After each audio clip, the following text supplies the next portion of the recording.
Assalamu alaikum Uyghur App'li görürmenleri programımıza hoş geldiniz. Mehmet Oxatoğlu'na benim hoş geldiniz. Hoş bulduk. Sen mi hoş geldin? Hoş buldum. Nime nime mezmunumuzni başlaştım burun bir ta'kidlab qo'ydigan gaplarınız bormi? Sen ta'kidlamsan ben ta'kidlamdimi? Ya qasimiz ta'kidlasak bularida ta'kidlab qo'ygandek bir narsa bormi demoqchi. Ma'lum. Menimcha bo'lsa shu kishilar ko'proq ko'rib bersa, ko'proq ham beherlese, ko'proq kanalga a'zo bo'lsa deymi. Chunki shunda bo'lganda bizningki ajrimizga tushliq kishilarga yetib bora oladi, ko'p sonli kishilarga yetib bora oladi. Bizning hodiqimiz chiqadi. Hemen qo'shilaman deb qo'ysam. Bo'ldi. Sen deydigan gapni bana degizding-da. Yo'q, mayli. Endi muhabbatlik temamizni boshlab ketsak, oldingi yo'q, mushabda shu 10 seshanba kuni nima Trump bilan Demokratik partiyaning prezident vakili Kamala Harris xonim. Birinchi savolimiz Amerika prezidentlik saylami haqida ekanda. Amerika prezidentlik saylami haqida bo'ldi hamda. Buningki hamda mushu Amerika prezidenti hozir prezidentlik saylami dunyoga bek ta'sir ko'rsatib kelyapti. Chunki hamma dunyoning butun nazari shu yerga qarag'liq bo'lyapti. Shu hamda chunki dunyoning sistemasini hamda biz xohlayli, xohlamayli, o'sh ko'rayli, yaxshi ko'rayli, hamda Amerikaningki nemisi masalan qo'ygan qonunlari, chiqargan qonunlari bevosita ta'sir etib kelyapti shu. Uningga hamda masalan hatto bizning Xitoy bilan bo'lgan munosabatlar degandek hamma narsa shu Amerikaningki saylami, kimning chiqishi degandek bu masalalarga bekroq nazarimizni og'dirmiz, boshqalarmi shu. Bizmi ko'proq shunga diqqat qilib qoldik emas hamda. Hamda oldingi hafta mush hafta 10 seshanba kuni nimaninki Trump bilan Demokratik partiyaningki prezident vakili Kamala Harris bu ikkisining bir 90 minutlik munozarasi bo'ldi. Buningda hamda har xil nimalar bo'ldi, masalan jinoiy ishlar, hukm qilish, tojimsizma virus u bu degandek-ku. Hamda buningda bekroq hamda bizga ta'sir ko'rsatgan narsa Xitoy bilan bo'lgan munosabat-ku hamda. To'g'ri. Menga nisbatan hamda hozir qaysi partiya bo'lsin, bular ikkilisi hamda Xitoyni bir o'ziga bir raqib deb hisoblaydi deb qarayman hamda. Chunki hozir ikkinchi bir kuch bo'lgandan keyin, Amerikadan qolgandan keyin Xitoy kelayotgan bo'lgandan keyin buni yoki ba'zi nima raqib yoki dushman ko'rsin, chiroylicha atagan bo'lsin. Ikkilisi hamda hisobda bir dushman ko'radigandek bir holat ko'tdi shu hamda. Bumu hamda buniki da'vorimizga bevosita ta'sir etib ketdi deb qarayman. Şoň hamda bularninki munozarasida Xitoy masalasi, Xitoy bilan bo'lgan masalaları nima deb tilga ilindi. Shuni bir avval bizga bo'lgan muhim sabablari degandek bir necha xil nimani tilga olgan asosda bir yo'ritib beramiz.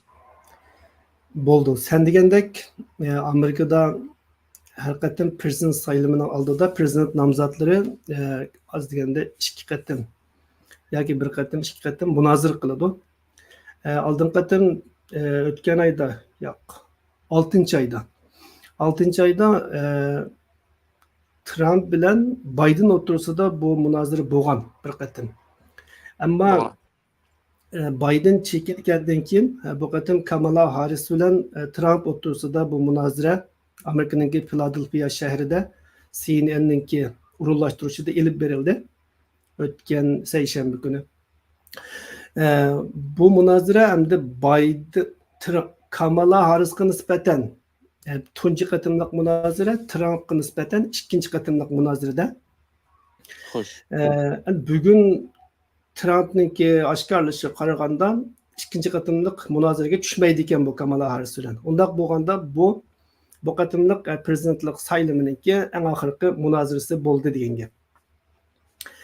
Endi bu munozara meni afsuslandirdi. Mayli Xitoy siyosiy jihatdan bo'lsin yoki Uyg'urlar to'g'riliq hech bir gap qilinmasligi, til qilinmasligi jihatdan bo'lsin. Umuman qilib aytganda bu qatimliq Amerika saylam raqobatida Uyg'urlar qat'iy qilinmagan. Bu oldingi qatimliq prezidentlik saylimi bilan ro'shan bir selishtirma. Oldingi qatimliq prezident saylimida Uyg'urlar raqobatlashayotgan taraflar o'rtasidagi munozaraninki temalardan biri bo'la olgan edi. Muhim noktalar shunday o. Sen degandek Amerikadagi bu saylam dunyoning siyosiga ta'sir ko'rsatib qolmasdan dunyoning iddisiga ta'sir ko'rsatdi.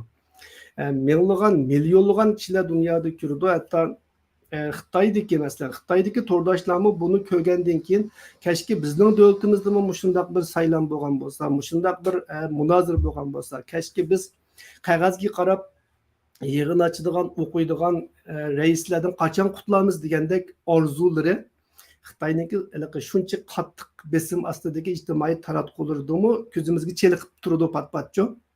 To'g'ri. Demak, endi bu munozara kishilarning iddisiga ta'sir ko'rsatdi dunyo miqyosida.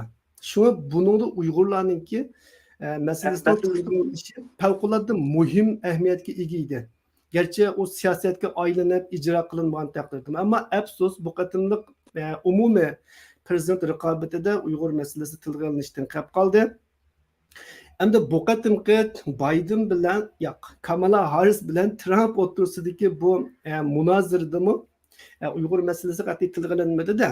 Xitoy masalasiga qaratamu yetarli bir savol so'ralmadi va nomzodlar o'zining Xitoy siyosatini o'tirg'i qo'ymadi. Bundaqcha aytgan vaqtda Amerikaningki mayli sen degandek jumhuriyatchilar bo'lsin, demokratlar bo'lsin, Xitoyni dushman deb tanishda va uni qandoq cheklashda o'rtaq fikrda. Ammo Xitoyga qandoq taqobil turishni bilmayotgandekchu.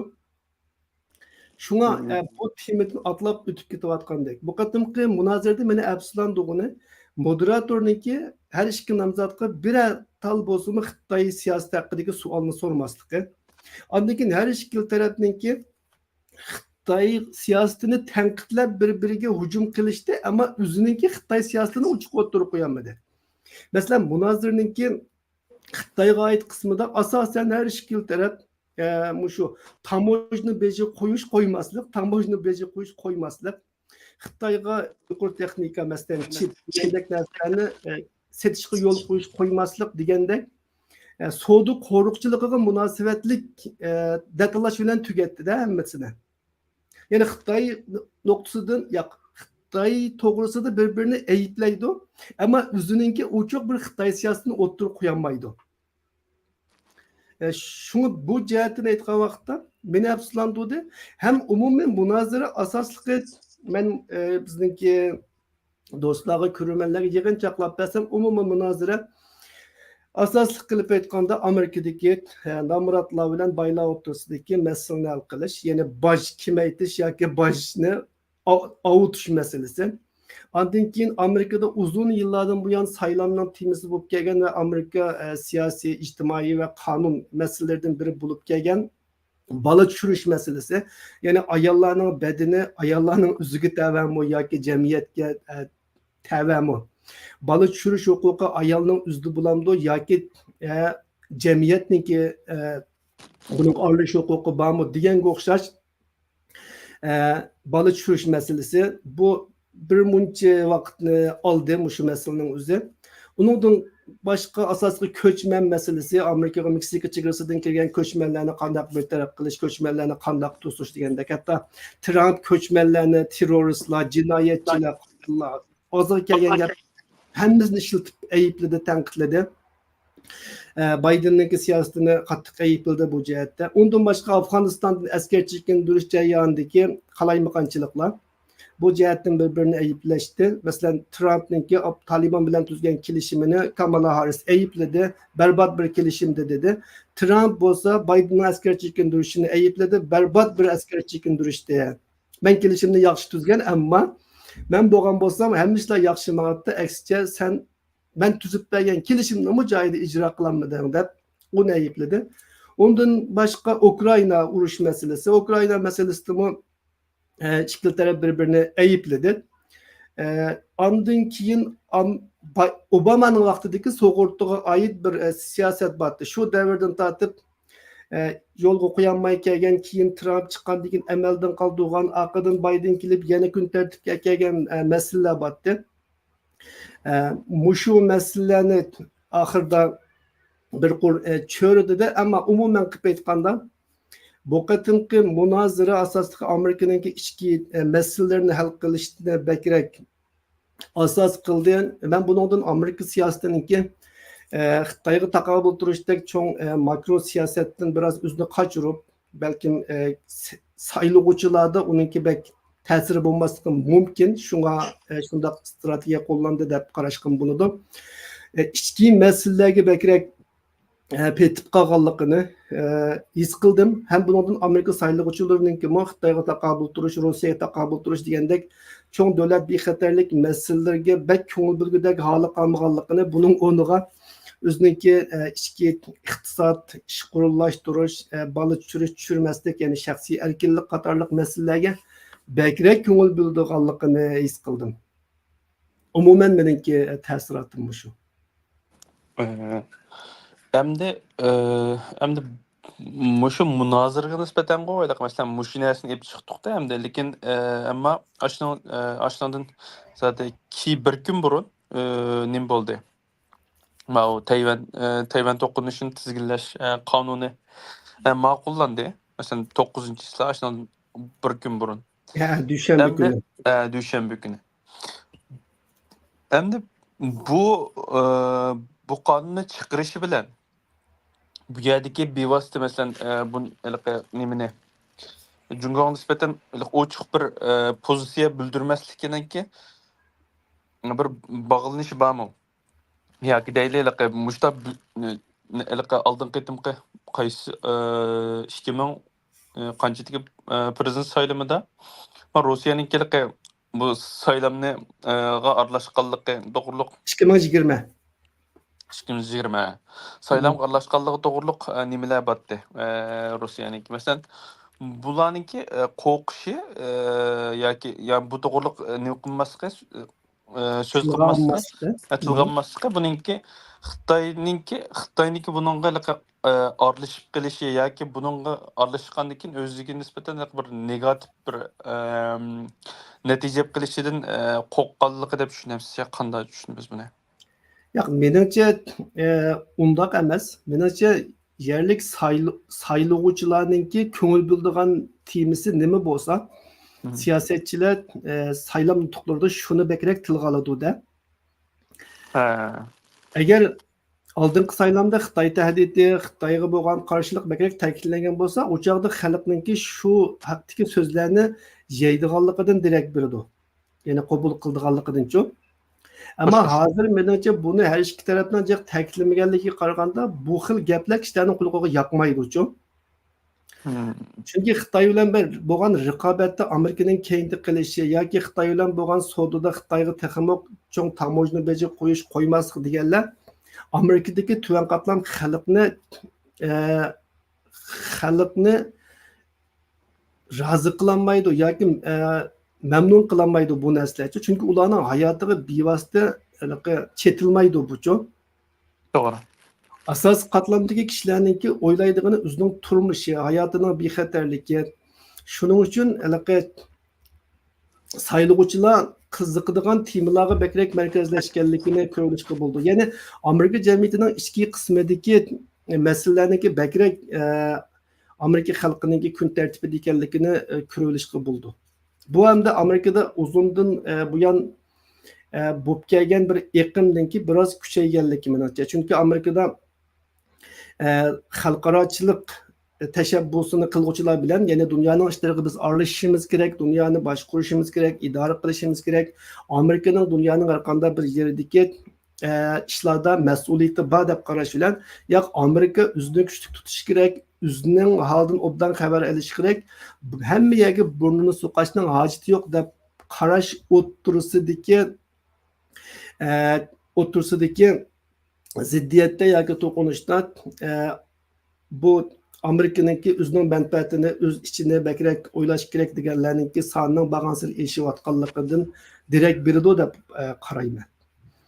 Endi sen degan Tayvanga hujum qilish ehtimolligiga qarta Amerika parlamenti o'tgan dushanba kuni olgan qarorga kelsak, bu bir qaror emas, amaliyotda 10 necha qonun loyihasini shu bir haftada ma'qulladi Amerika parlamenti yoki kun tartibga olib keldi.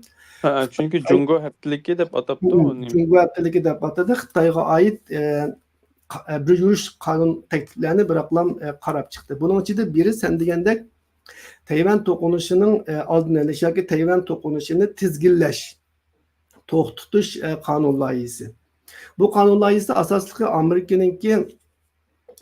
Amerikaningki Tayvan munosabatlari qonuniga asosan shunga to'liqlama qilib tuzilgan.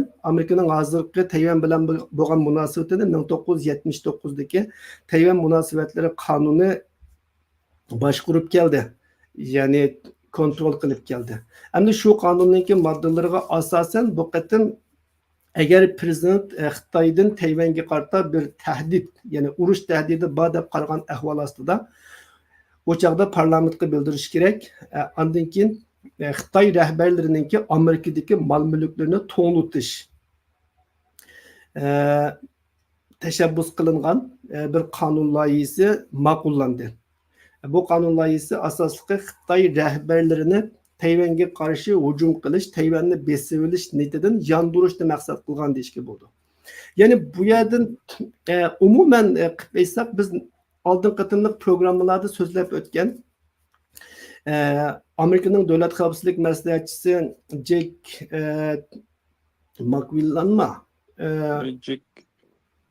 Jack deb atayli. Jack deb turli familiyasini unutib qoldim. Shu adash Beijingga borgan chaqda uringanga o'xshash yo'q maqsad Xitoy bilan bo'lgan munosabatni yuritish, Xitoyni Tayvanga hujum qilishning oldini olish. Amerikaningki yo'q tirishayotgani mayli hukumatning bo'lsin, mayli parlamentning bo'lsin. Bu qilayotganlarma sen Tayvanga hujum qilsang bedelini to'laysan. Bu seninki rahbarlaringninki qaror olg'uvchilarninki mol-mulki urug' tuqqanlarining manfaatiga berib chetiladi degan signalni bermoqchi. Ama bununla bilan Xitoyni bu niyatidan yonduramamdi. Ko'ramiz, ammo Amerikaningki bu jihatdan urinayotganligini ko'ryapmiz. Bu jihatda sen deb o'tgandek parlamentdagi ikki partiya ham fikr. Undaqda hamda siyosiy tarixni yapsak, nimadan keyin Amerikaning işte 300 yil o'ziga bekinib taraqqi qilish bir tarixi bor emasmi? Ha, to'g'ri. Amerika izolasyon politikasi deydi-ku, deymi? Izolasyon siyosati o'ziga bekinib turib taraqqi qilish. Bekinmachilik siyosati deymiz. Amerikaningki Ikkinchi dunyo urushiga kirishdan burun Amerikaning necha yuz yillik bekinmachilik siyosati bor. Ya'ni men dunyoning ishiga aralashmayman deb. 300 yillik. Hatto Ikkinchi dunyo urushining oldidami Amerika ba'zi davlatlar bilan Germaniya bu davlatlar bilan o'zaro bir-birining ishiga aralashmaslik haqida kelishimlar tuzgan-ku deyman, esimda qolishi. Shunaqa. Ammo kelishimdan keyin Birinchi dunyo urushi bilan Ikkinchi dunyo urushining o'rtasida yana bir qatam ashta bir nim bo'ldi. Bu yerda tug'ilgan savol nima desa, hozir abayqa munozirada hamda bizni imkon masalan boshqa tashqi siyosatga bek aralashmaydigandek bir nim beryapti hamda. Bir shapi ko'rgandek bo'ldi hamda. Trumpning 4 yillik hokimiyat jarayonida qilg'ini ma'lum ma'noda aytganda shu, lekin Amerikaning hozir dunyoda necha yuz harbiy bazasi bor, dunyoning nurg'un joylarida manfaati bor bir davlat bo'lg'achqa, u Ikkinchi dunyo urushidan burungi bekinchilik siyosiy qayta olmaydi-da. Ammo Trumpningki BDT kishilik huquq kengashidan chekinib chiqishi, NATO a'zolariga qarata to'liqlama mablag' bermayman, o'zing qomda deyishi, hatto Tayvandan qo'g'dash haqqi talab qilishi, Koreyani men qo'g'damayman, o'zingiz qo'g'dasin deyishlarining hammasi, ondan keyin Putinni, Shi Jinpingni maqtashlari, bularning hammasi Amerikaning bekinmachilik siyosatiga qaytayotganligining beshorati deb qaralyapti. Biden hokimiyatga kelgandan keyin Trump'ninki bu nemisini, yuzlanishini keyniga qaytirdi yanachu. Keyniga qaytirib, qaytadan yana xalqaro tashkilotlarga kirdi va o'zining ittifoqdoshlari bilan bo'lgan hamkorlikni kuchaytirdi. Shunga bu qatimqi saylamda Kamala Harris utib chiqsa, uning siyosatini oldin ko'rgili bo'ladi. U yana Bidenning siyosatini davomlashtirdi. Ammo Trump utib chiqsa, uning siyosatini oldin ko'rish tez. Ammo bir nuqta aniq, u bag'an siri Amerikani bikinmichilik tarafga qarab elib ketyapti. Tushunishlik. Bunun qarta mushunchalik to'xtalsak, hamda odatda hisobda ikki savolni birlashtirib so'ragan bo'ldik, hamda ikki savolni birlashtirib qo'ygan bo'ldik. Hamda Ukraina biraz yamanchi ketib bordi hamda. Ular amal yo'q bo'lardi qattiq. Ular hozir bir-birining poytaxtini urg'ulatadi-ku hamda. Nima qilib? Hamda Ukraina mushu 10 sentabr seshanba kuni nim bo'ldi ma'vo. Moskvaga uçuqsiz aeroplan dron hujum qilibdi. Qanday ki shuning bilan bu yerda o'lganlar nima emas, bakroq shahar xarqanmasi ma'vo. Nimadan bakroq harbiy baza yoki nimadan bakroq shu xalqanmasi bir odamning o'lganligi puhroninki. Shunda qaraq bir nima bo'yotdi. Rossiya tarafninki Rossiya tarafninki bu hamda aslida bu yerdagi bu nima aslida hujum qilmoqchi bo'lgan, ba'zi hujum qilmoqchi bo'lib, bu yerda bir xatolik yuz berib qilib, bu shaklda bir narsa bo'lib qoldimi yoki ashta xalqqa hujum qilish niyati bormi? Bu urushniki davomi qandoq davomlashishi mumkin hamda hozir Ukraina asal yamanchi ketib boradi, amal yo'qligi. Endi hozir negativ tarafdan aktiv holatga o'tdi hozir. Passiv holatdan aktiv holatga o'tib ketdi. Bilginimizdek endi shu o'tgan oyning 6-silardan boshlab Ukraina urushida bir burilish maydonga keldi. O'tgan 2 yil mobaynida Rossiya asosida Ukraina zaminlarini bombardimon qilib kelgan. Ukraina o'zini qo'g'dash uchun Ukraina zamini ichida turib mudofaa qilib kelgan. Amerikaning va NATOning Ukrainaga bergan yordamlari faqat Ukraina zamini ichida Rossiya bazalariga yoki Rossiya nishonlariga ishlatishni shart qilgan.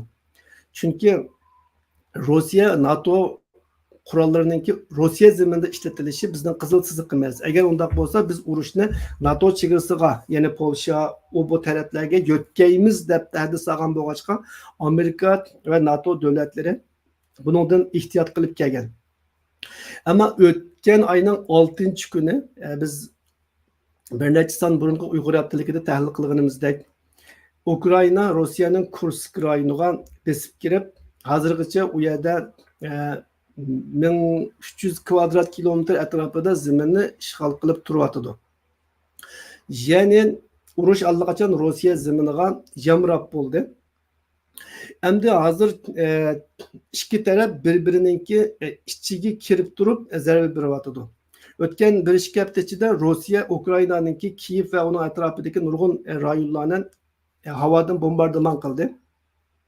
Buningga qarata Ukrainami sen degandek shu seshanba kuni Rossiyaninki Moskva va uning atrofiga keng ko'lamli insonsiz uçqular bilan, dronlar bilan havo hujumi olib borgan. Endi bu havo hujumi deganda bo'lib bu insonsiz havo hujumlaridan nishonni dal to'g'ri bekitib, u yerga dal to'g'ri urush biroz tez. Masalan, buning tipiga qarab o'xshamaydi-ku. Agar bu dronlar o'zini o'ldirilish xarakteridagi dronlar bo'lsa, masalan, oldin qatim Ironniki Isroilga qo'yib berganiga o'xshash. U chog'da u bombani o'ziga qachilangan bombani elib berib, ustida shu nishongacha uni qaytirib kelish plani yo'q u yerda. Undaq bo'lgandan keyin uninki dal joyiga tegishni kontrol qilish tez, chunki orliq bek uzun emasmi? To'g'ri. Ammo qaytirib kelgili bo'ladigan, kontrol qiladigan dronlar bo'lsa, u chog'da uni kamerada kontrol qilib turib, sun'iy miralar orqali, radarlar orqali u chog'da uni qaytırıp kelgili buldu ve nişanğı del sağılı buldu. Menimce hem de Ukrayna'nınki Rusiyaga qaratgan bu qatimqi hujumi albatta harbiy nishonlarni nishon qilgan bo'lishi mumkin, ammo harbiy nishonlarninki bexatarlik mudofaasi kuchli bo'lg'achqa balkim puhraviy nishonlarni qora quyuq nishon qilgan bo'lishi mumkin. Chunki asosiy maqsad Rossiya xalqiga urushninki ta'min qilish emasmi? Hoş. Maqsad bir tarafdan Kremlinninki inoatini tushirish, Moskvaning haybasini sundirish, yana bir tarafdan Rossiya xalqiga Ukrayna xalqi 2,5 yildan buyon tortayotgan azobni his qildirish. Yana sen hukumatingga gap qil, bolalaringni jangga avatib, askar qilib, bizning xalqimizni o'ltiryotdi, buning bedelini sen to'laysa degan uchurni berish ma'lum ma'noda aytganda. Chunki Zelenskiy uchiq dedi buni. Ularni ta'min etib baqsin degan gapni-chu. Ben Putinni urush to'xtatishga qistayman dedi. Shunga hamda bu xil havo hujumida sen degandek balkim puhraviy nishonlarni qasddan yoki sahvan bak ayirib ketmagan bo'lishi mumkin. Ya'ni Ukrainadan Moskvaga qaratib qo'yib bergan bo'lishi mumkin. U narsalar kishilarningki uylariga yoki o'zlariga ba'zi binolarga, odamlar bor joylarga tushgan bo'lish ehtimolligi albatta yuqori. Ama bu yerdeki muhim bo'g'ini menimcha bir qancha kishininki o'lishi yoki puhraviy nishonlarning nishon qilinish ilinmasligi emas. Albatta Rossiya Ukrainada puhraviy nishonlarni nishonga oldi. O'tgan bir qancha hafta ichida masalan tok elektr stansiyalarini, nurg'un aslahalarni bombardimon qildi. Onun ustiga jangda ba'zi narsalarningki harbiy nishon bilan puhraviy nishon bo'lishini ayirish mutas. Masalan su ombiri yoki bo'lmasa elektr stansiyasi harbiy nishonmi, puhraviy nishonmi? Bir tarafdan qarasang puhraviy nishon, bir tarafdan qarasang harbiy nishon. Chunki uni askarlar ishiltidi. Masalan, tok bo'lmasa sen havo mudofaa sistemasini qo'zg'atolmaysan. Shundaq-ku. To'g'ri. Ammo tok bo'lmasa o'xshash puhralarni uyda chiroq yondirolmaydi, tomoq etib yemaydi. Shunga bu xil masalalarni farqlantirish mutas. Ba'zi ahvollarda puhraviy nishonlar harbiy maqsad uchun ishlatildi deganni bahona qilib bir taraf yana bir tarafga hujum qiladi. Ammo bu yerda muhim bo'lgani menimki gapni uzatmay Ukrainaninki Rossiyaninki Moskvagacha ishkirlab berib keng ko'lamli nima kuchsiz ayblan hujumi ilib bora olganligi. Bu iqtidor masalasida bu. Agar senda shu iqtidor bo'lsa, unda xohlasan hukumat binosiga atsa, xohlasan harbiy bazaga atsa. Eğer bo'lmasa hech yerga atanmaysa, shunga bu Ukrainaninki kuch ko'rsatishi ham Ukraina Rossiya urushininki ikki tarafninki o'zaro giralishib ketgan bir holga kelishi. Bundan keyin menimcha bu xildagi hujumlarni ko'p ko'ramiz, chunki Ukraina izchil g'arb davlatlaridan bergan boshqarilgan bombalarning Ukrainadan Rossiya zaminlariga itilishiga qo'ygan cheklimini amaldan qoldirib o'tishni talab qilib keldi. Hozir mushu hafta Qrim munosabati bilan Amerikaning, Angliyaning nurg'un davlatlarining tashqi ishlar ministrlari Turkiyaning Mubodugu deyman ismini qilishdi. Bular Kiyevga yig'ilib suhbatlashdi. Amerikaning tashqi ishlar ministri Blinken Kiyevda edi. Bular Ukraynanınki Rossiyaga qarshi mudofaa planini birlikda muzokara qildi. Chunki oldin qayda Zelenskiy men urushni g'alaba oxirlashtirishning planini tuzib qo'ydim. Agar Amerika, Yevropa, NATO meni yetarli qo'llab bersa, bo'ldi men g'alaba qilaman deb bir bayonot bergan. Bu Ukraynanınki g'alaba plani nima? Buni qanday ijro qilamiz degan masalalarni bu qatim bular muzokara qildi. Hatta bazı xabarlarda Angliya hukumati Amerika hukumatini Ukraina qurollariga qo'ygan cheklimini amaldan qoldirishga nasihat qilyapti. Agar inglizlar ishdan ichiga kirsa, cho'qim amerikaliklarni qoyil qila oladi degan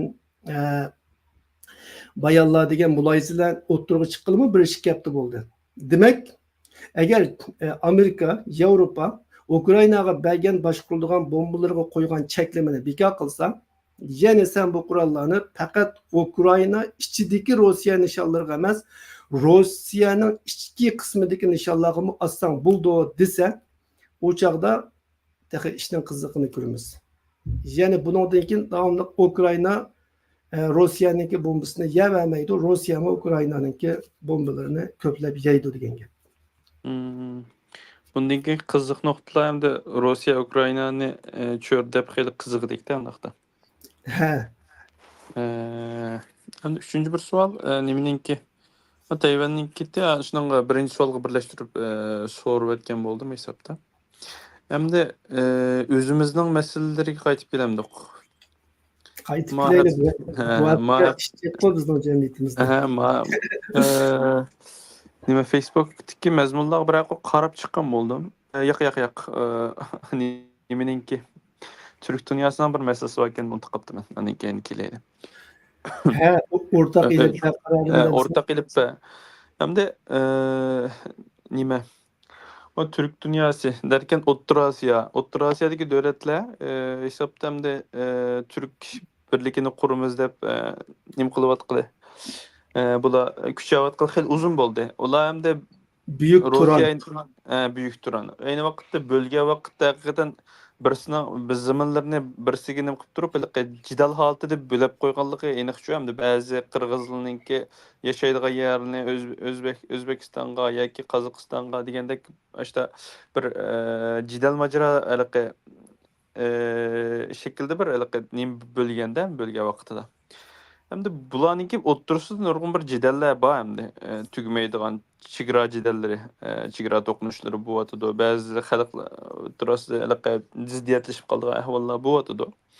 Ama hem de bu yerde yani birisi hem de Rusya'nın nimisi aciz çıkıp nim kılıp Xitay kirgende hem de Türkiye ama bu yerde kadem beş atıda. Hem de nimeninki Amerika mı bevosita kirmagan holatda vositlik o'sha diqqat nazarini ag'dirib turyapti hamda.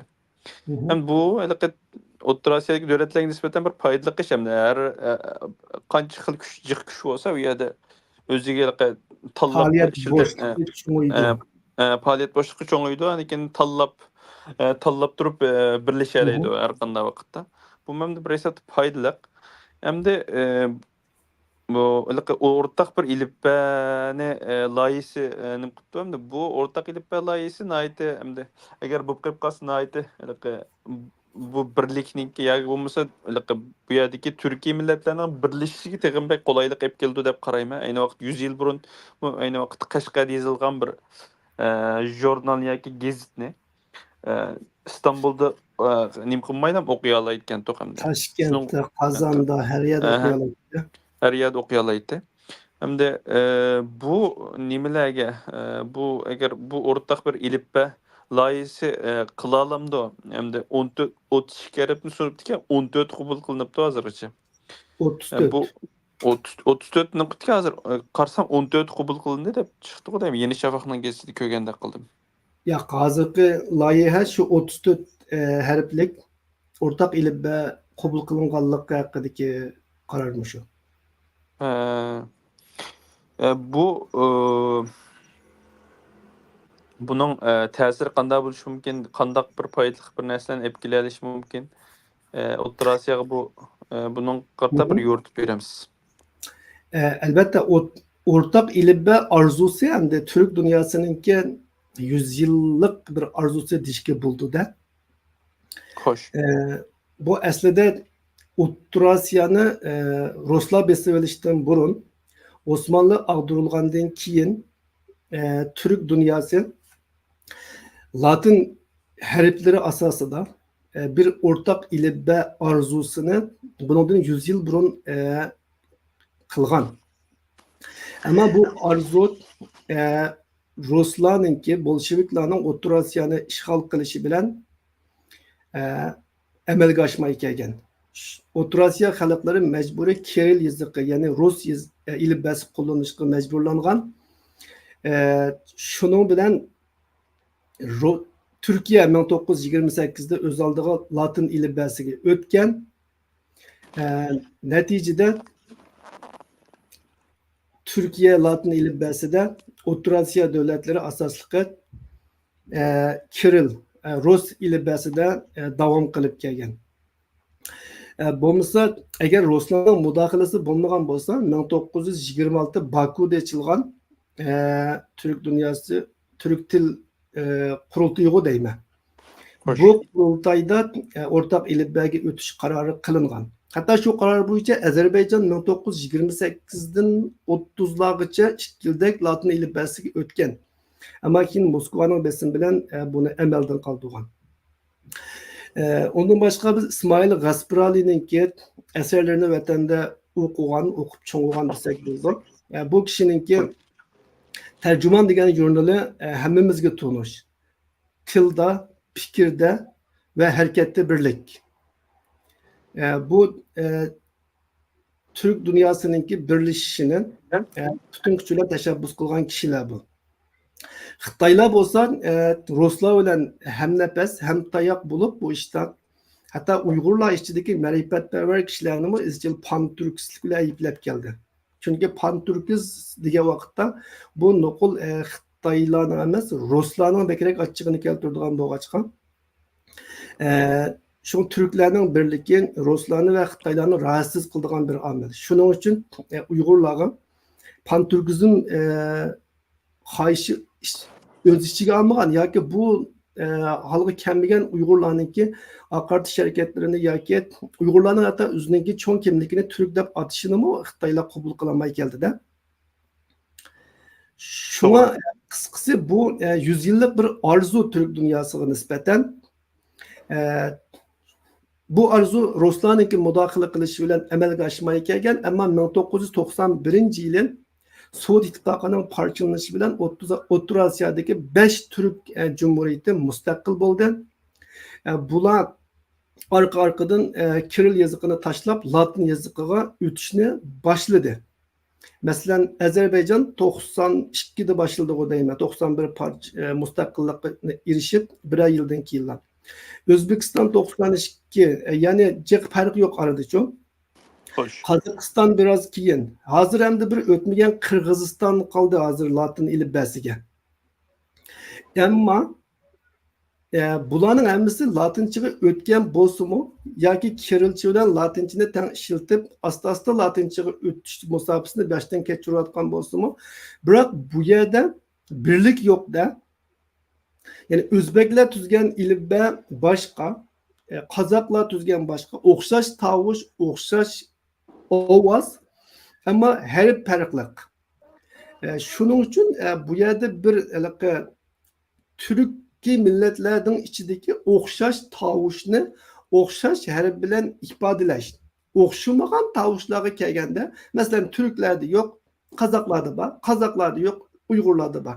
Bundaq tovushlarga kelganda boshqa harf qo'llanayli. Ammo o'xshash bir tovushni o'xshamagan 2 harfda, 3 harfda qo'llanib yurmayli degan ideya 1991'de o'ttirib qo'yilgan. Türk dünyasının ortak ilibasi planı yoki projekti 91'de o'ttirib qo'yilib bo'lgan.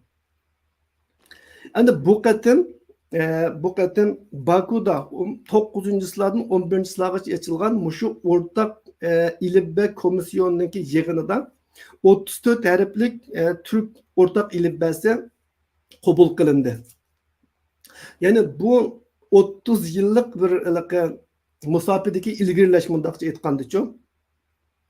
Bunun arada elbette Antalya'da açılgan Türk yığınlarındaki Türk ilibbasiga sen degan bayqı bir qancha harfni qo'shish qarori qatorliqlar bu aradagi bosqichlar buchu. Hoş. Ama biz bunu umumiy musafa noktasında tushungan vaqtimizda 91'den hazır 2024 bo'lgan 30 yıllık bu jarayonda başta Türk Kengeshi deb atalgan, hazır bo'lsa Türk Davlatlar Tashkiloti deb atalgan tashkilotning ramkasi ichida o'rtaq ilibba komissiyon tarafidan ilib berilgan ve ilib berilayotgan bir projekt bu, bir plan. Endi bu yerda texi siyosiy bir qaror ilingani yo'q. Bu bir akademik qaror endi. Yani ortak ilibba komisyonuninki birlik kelgan qarori Türk tillarida 34 tavuş varken bunu 34 harf bilan ifodalayli deb. Masalan Türkiye Türkçesinde 34 tavuş yok. 28 mi? 29 mu tavuş var. Bizning Uyg'urchada 32. Shundaq ku. Xo'sh. Ba'zi tillarda bu Azerbaycan Türkçesinde en ko'p bilishimcha. E bilan i'ning o'ttirisi hatta i bilan e. Bizdeki e bilan i'ning o'ttirisida yana bir e var uyadichu. Shunda tavushlarni inchga ifodalangan til deyishga bo'ladi Azerbaycan Türkçesine. Mushularni asos qilgan holda hamda 34 harfga yig'inchoqlab bu vaqtda birlik keldi degan gap. Hamda bu qarorni ijro qilish hamda o'rtaq iroda komissiyonidagi birlikka Ovoz ketib qoldi. Bu siyosiy irodaga bog'liq. Hamda bu qarorni til komissiyoni chiqadi. Hamda akademisyenlerden, tadqiqotchilardan bu iş tamamlandı. Hamda ministerlar, baş ministerlar, prezidentlarga qoldi bu hamda. Hamda har qaysi davlatlar buni qanday ijro qiladi? Ijro qilamdi. Bu bir masalada. Menimcha shaxsan hamda buni ijro qilish biroz tez. Deganimdek bu Türklarninki 100 yillik orzusi. Güzel arzu, şirin arzu. Ama amalga oshishi tez arzu, çünkü Qozog'istondagi Latin tiliga ko'chish tirishchanligi to'xtab qoldi. Asılab qoldi. Qozog'iston 2025'te Latinchaga tamamen ko'chib bo'lmoqchi edi. Ama Qozog'istonda Nursulton Nazarboyev hokimiyatdan yiroqlashtirilib, Qosim-Jo'mart To'qayev chiqqandan keyin balkim ruslarning ochiqini keltirib qo'ygan bo'g'achqa Nazarboyev yiroqlashtirildi. To'qayev buni bilgan bo'g'achqa to'xtatib qo'ydi deb o'ylayman. Shunga bu toza yurishmadi. Ya'ni 2025 ga qanchalik qoldi? 4-5 oy qoldi. Qozog'istondagi Latin ilibasiga 2025gacha ko'chib bo'lish kerakdi. Ama biz undaq bir manzirini ko'rmayapmiz. Lekin bu xildagi tirishchanliklar mavjud. Ya'ni undaqcha aytganda jarayon davom qilyapti. Şuna ondan başka Özbekistan'ın hozirgacha bir qancha qatim o'zgartgan ishlatayotgan Latin ilibasi bor. O'zbekiston buni hamda qayta burunqi ilibasidan voz kechib, bu 34 harf asosidagi Türk ilibasiga asosida qayta ilibas tuzishni yo'l qo'yish kerak. Agar qabul qilsa-chu. Xo'sh. Bu deganlik hamda bu chaqcha boshqa ilibada chiqqan materiallarni bu tilga qayta o'rishga to'g'ri keldi degan gap. Bu bir avorchilik. Bence Qirg'iziston uchun foyda, çünkü hozirgacha bu Latinchaga o'tmadi. Shuni biroqlam shu naq barg'ilam o'tsa, ortiq jafo tortib yurmaydi. Bizga kelsak hamda bizningki bu Latin ilibasiga o'tishga hozircha bizning sharoitimiz yo'q. Hozirgi biz qo'llanayotgan Latin ilibasi bilan buni o'rtasida jiq farqi yo'q. 2-3 taraf bilan farqlanadigan, qolgan asosan o'xshaydi. Lekin shunday qilib buni birlikka keltirish uchun bizningki hozirgi sharoitimiz yo'q. Chunki bizningki rasmiy tilimiz arab ilibasida asosidagi Uyg'ur yoziqi, uni bizningki atalmış bo'lsa-mu, Şinjan Avtonom rayonluq til yoziq komiteti bekitgan va Xitoy davlati e'tirof qilgan. Yani Sharq Turkistonda rasmiy til yoziq sifatida qabul qilingan bizning yoziqimiz arab ilibasida. O'rta Osiyodagi Kiril ilibasida, Qozog'istondagi Uyg'urlarniki. Ama boshqa chet eldagilarniki biz aralash ishlatamiz hozir hamda. Pinyinchini, Latinchini, Arabchini aralashtirib. Bunun hech biri hamda rasmiy til yoziqimiz emas, yine aralashtirib ishlatganlarimiz. Hem bizniki yoziq bekitish huquqimiz yo'q hozir chet elda chechilib yurgan Uyg'ur muhojirat to'pluluqlariniki. Shunga biz hamda bu jihatdan vaziyatning taraqqiyotini kuzatimizda hamda ko'ramiz. Ama Türk dünyasiga nisbatan yaxshi bir fursat deb o'ylayman. Agar siyosiy iroda bu jihatda aktiv va kuchli qaror olsa, bu ish amalga oshqisi. Ammo deb o'tganimdek bu oson emas. Chunki Türkiye uchun, Azerbaycan uchun masala emas. Bular allaqachon o'tib bo'lganchu. Xo'sh. Albatta yangi ilibba bularninki mavjud yoziqini o'zgartirishni shart qilmagan asosda tuzildi deb o'ylayman. Shunga bular uchun masala yo'q. O'zbekistonga o'xshash bir ovoz uchun qo'sh harf ishlatgan. Bizda bu latin alifbasida qo'sh harf ishlatgan turkiy millatlarga nisbatan buni almashtirishga to'g'ri keladi. Chunki yangi alifbada hech qanday qo'sh harf yo'q. Qozog'istondagi ardi qolganlar buni tatbiq qilish kerak. Qirg'izistondagi faqat intilmaganlar buni tatbiq qilish kerak. Bularga nisbatan bu bir ijro qilishga tegishlik bir vazifa, ham siyosiy irodani talab qiladigan bir ish. Deganimdek, Qozog'istonniki bu jihatdagi musobaqasi ostilab ketdi. O'zbekiston bu jihatdan yaxshi, chunki boshdan tortib latinchaga o'tib kelgan. Shunga agar bizningki burunqi ilibbalarimiz o'zimizning milliy xosligimizni gavdalantiradi yoki bizning ajrimiz bekor ketmasin degandek andishalarni bahona qilib turib olmasa, O'zbekiston darhol ijro qila oladi deb qarayman. Ularningki bu jihatda siyosiy irodasi bor. Turkmeniston haqida fikrim yo'q, shunga bilmagan narsa to'g'riliq gap qilmay. Anda o'sbuning mashinchilik to'xtalaydi asli bu Bu yerda to'g'ri. Asli bu muhim tema aslicha. Gerçi siyasi taraftan kun tartibdagi masaladak bo'lmasa, ammo bu Türk dünyası uchun muhim tema. Çünkü bu hayat mamatlik meselesida bir millatga nisbatan til yoziq degan. Xo'sh. Bu yerda bir ikki narsani eskartib qo'yishni texmo muvofiq ko'rma. Mayli buning uchun vaqt uzrab kelsa. Türk dünyasınınki yazık birlikki keltirish urinişi Osmanlı parçalangandan keyin Arap ilibasi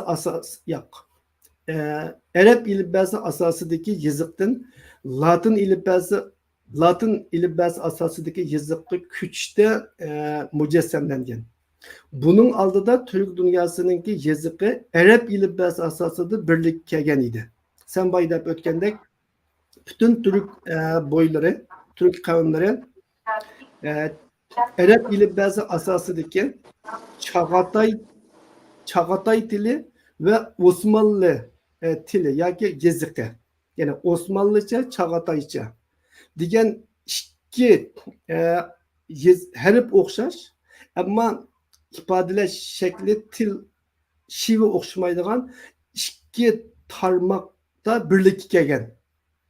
Osmanlı kontrolligidagi rayonlarda Osmanlıca, Osmanlı kontrolligining sirtidagi rayonlarda Çağatayca. Onundan biraz nereye bassak Oğuz Türkçesi degandek gaplarga yo'liqimiz, ammo harf jihatdan nimati o'rtaqdi. To'g'ri.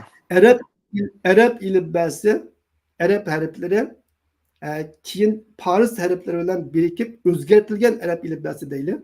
Chunki Arabda ch yo'q, ba'zi harflar yo'q. Shunga Farscha bilan Arabchadan birikkan ilibba Türk dünyasının ortak ilibasıydı. Ama Osmanlı parçalandı. Orta Asya Cumhuriyetleri bara Çar Rusya'nınki işgal astığı uçuşup kaldı. Şarkı Türkistan Xitayning işgal astığı uçuştu.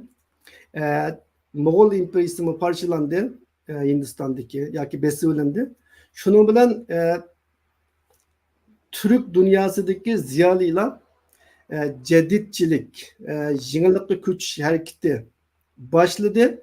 Bu jarayonda hamda Arap ilibasi qilib, buning o'rniga Latin ilibasi asosida Türk dünyasının ortak bir yazıqını barliq keltirish tirishchanligi boshlandi. Bu tirishchanlik hozirgacha davom qilyotdi deyishga bo'ldi. Tug'ri. Mashinchilik to'xtalandiq hamsa. Jiq to'xtaldik. Hel abdan to'xtalib oldik buni. Endi o'zimizning masalalarga yenib kelaylik. Nima? 9-yilda nima? Dünya Qurultayı raisi Dolqun Isa Efendi o'ziniki rais bo'lmaydiganligini jakarladı. Uning keyin Rabiya Qadar buningga bir inkas bildirgan bo'ldi, Rabiya Qadar xonim.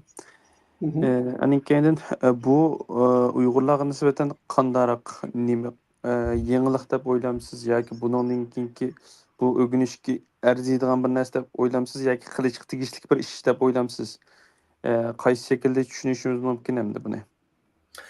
Menimce Dolqun İsa Efendimninki namzat bo'lmaslik haqidagi bu bayonoti qilishga tegishli ish, bulishga tegishli ish, ammo kechikkan bir ish.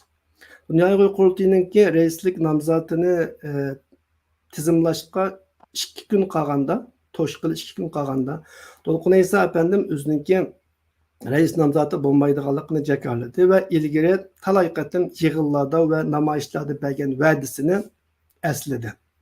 Hı.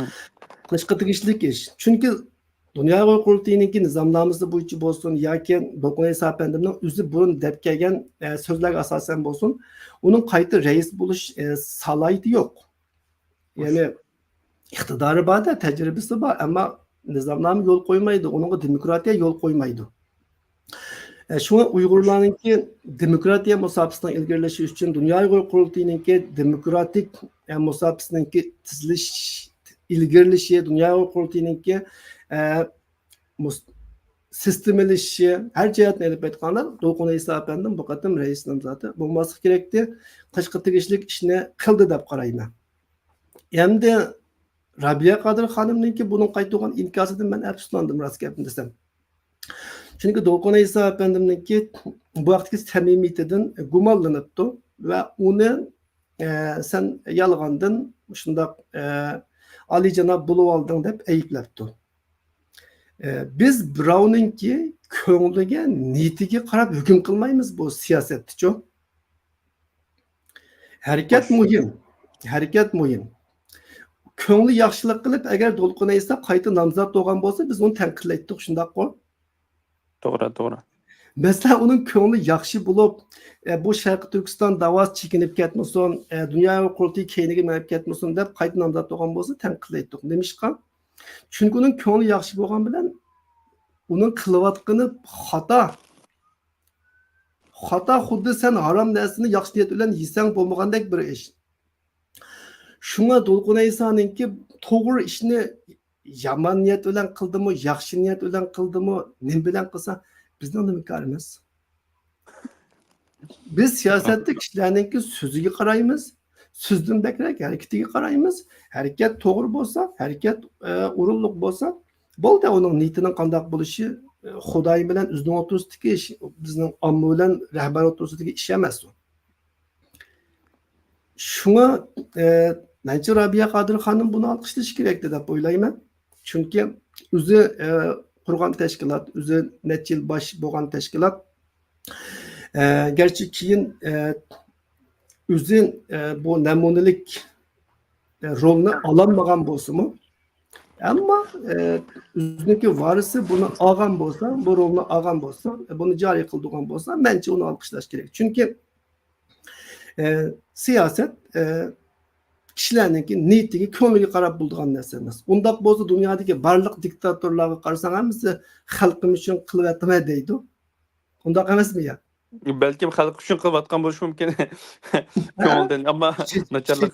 Xi Jinpingmi xalq uchun qildim deydi, Putinmi xalqim uchun deydi, Erdo'g'anmi shundoq deydi. Lekin bu yerdan qanday qilish bilan, qaysi usulda qilish muhimda buni. Şuna Dolqun İsa'nınki kararı to'g'ri. Bulishqa tegishlik ish. Aslida maqtashqa tegishlik ish emas, ammo maqtashqa to'g'ri keladi. Chunki Uyg'urlarda haqliq ishnimi qildigan odamlar oz bo'lg'achqa hamda-chu. Qilishqa tegishlik ishnimi qilmayotadigan ahvol bo'lg'achqa tashkilot mas'ullarida. Shunga hamda alqishlashqa tegishlik deyishga bo'ladi. Ammo aslida qilishqa tegishlik ish, bulishqa tegishlik ish aslida burunroq shundoq qilish kerak deb o'ylayman. Chunki agar bir oy burun shuni jakalagan bo'lsa, bu chaqgacha yuraklik boshqa kishilar o'zini nomzod ko'rsatyapti. 2 kun qolganda e'lon qilishi nurg'un kishilarni qaror berish jihatda qistab qo'ydi-da. Chunki yengiladigan saylamda hech kim nomzod bo'lishni xohlamaydi. Dolqun İsa Efendi bu teşkilatınki uzun yıllık rehberi buluş sıfatı bilen o namzat buluma dep turvatkan yoki bu iniq meydanı bildirmegen ahvalda etrafdagilarninki ushning ko'ziga qarab tug'an bo'lish ehtimolliigi yuqori deb qarayman. Chunki mening bu tashkilotda ishlash tajribam bo'lg'achqa. Xo'sh. Endi reis bo'lma deb qolib qolsa biz baribir satlashib tushib ketamiz, shu saylanib turib o'tamiz. Shunga jim turayli debchi. Xo'sh. Şunu burunroq bo'lishi kerak deb o'ylayman. Men oldin qatimliq programmalardimi bu haqda aniq ifoda bildirish kerak deb bu mujmallikni yo'qotish kerak deb taklif bergan edim o'zimcha. Ammo oxirida bo'lsa-mu bu to'g'ri qarorni chiqadi. Mencha qilishga tegishli ishni qildi.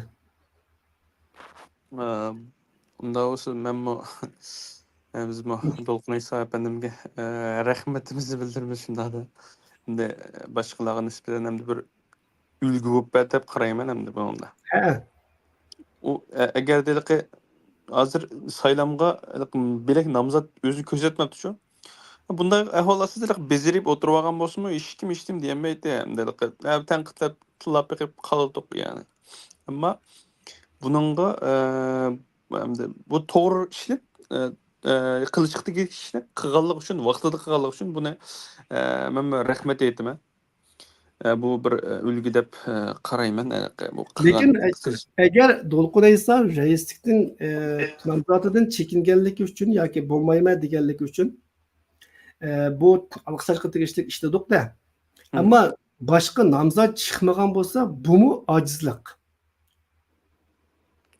Chunki bir tashkilotda demokratiyani yo'l qo'yish uchun ham qonun tuzumga rioya qiladigan ong bo'lish kerak, ham mansab uchun, xalq uchun xizmat qilish uchun raqobatlashadigan ruh bo'lish kerak-ku.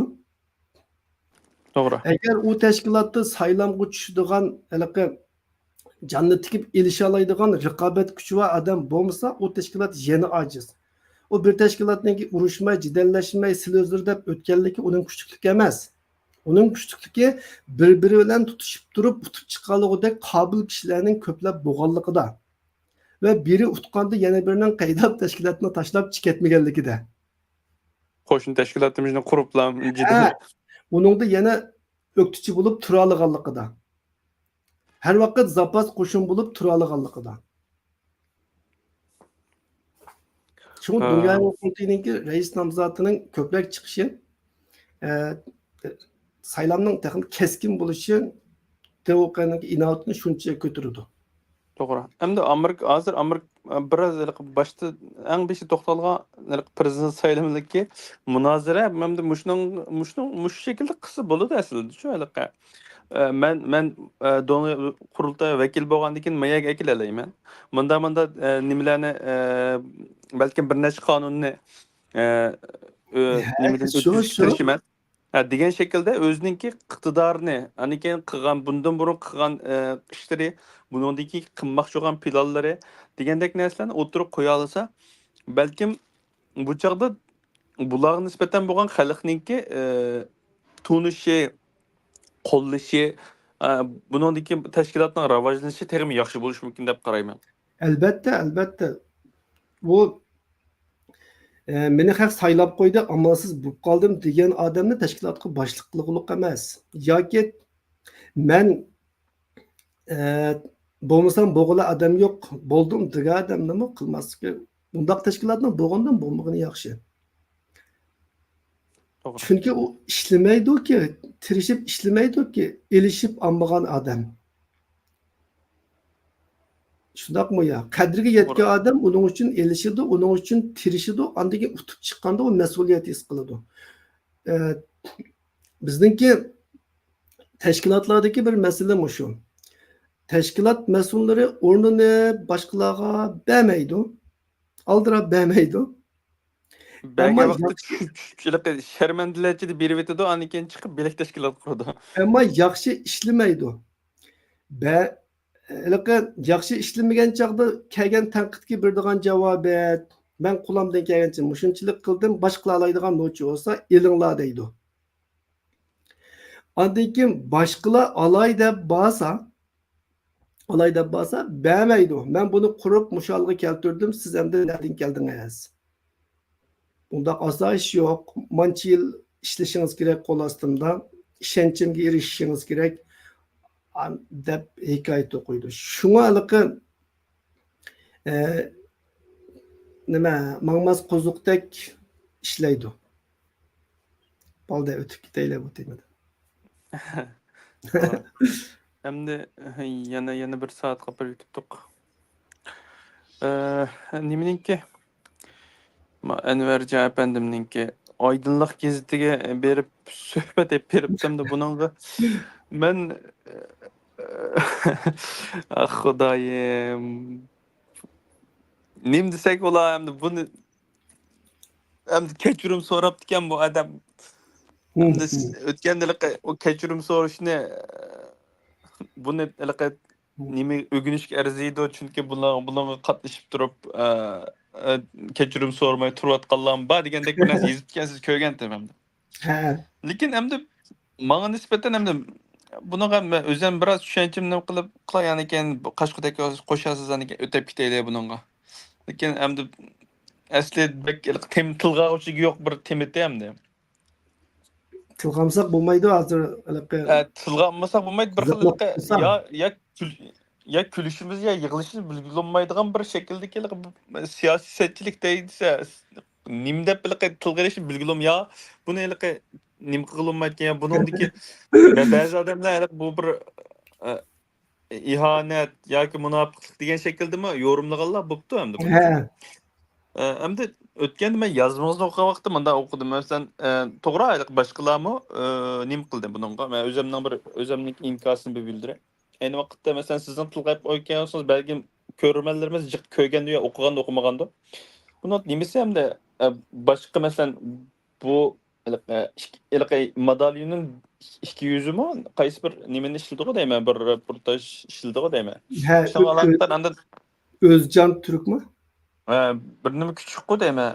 Bizim Özcan Küçük mü? aşağırak ku değil mi? Bununki Uygurlarni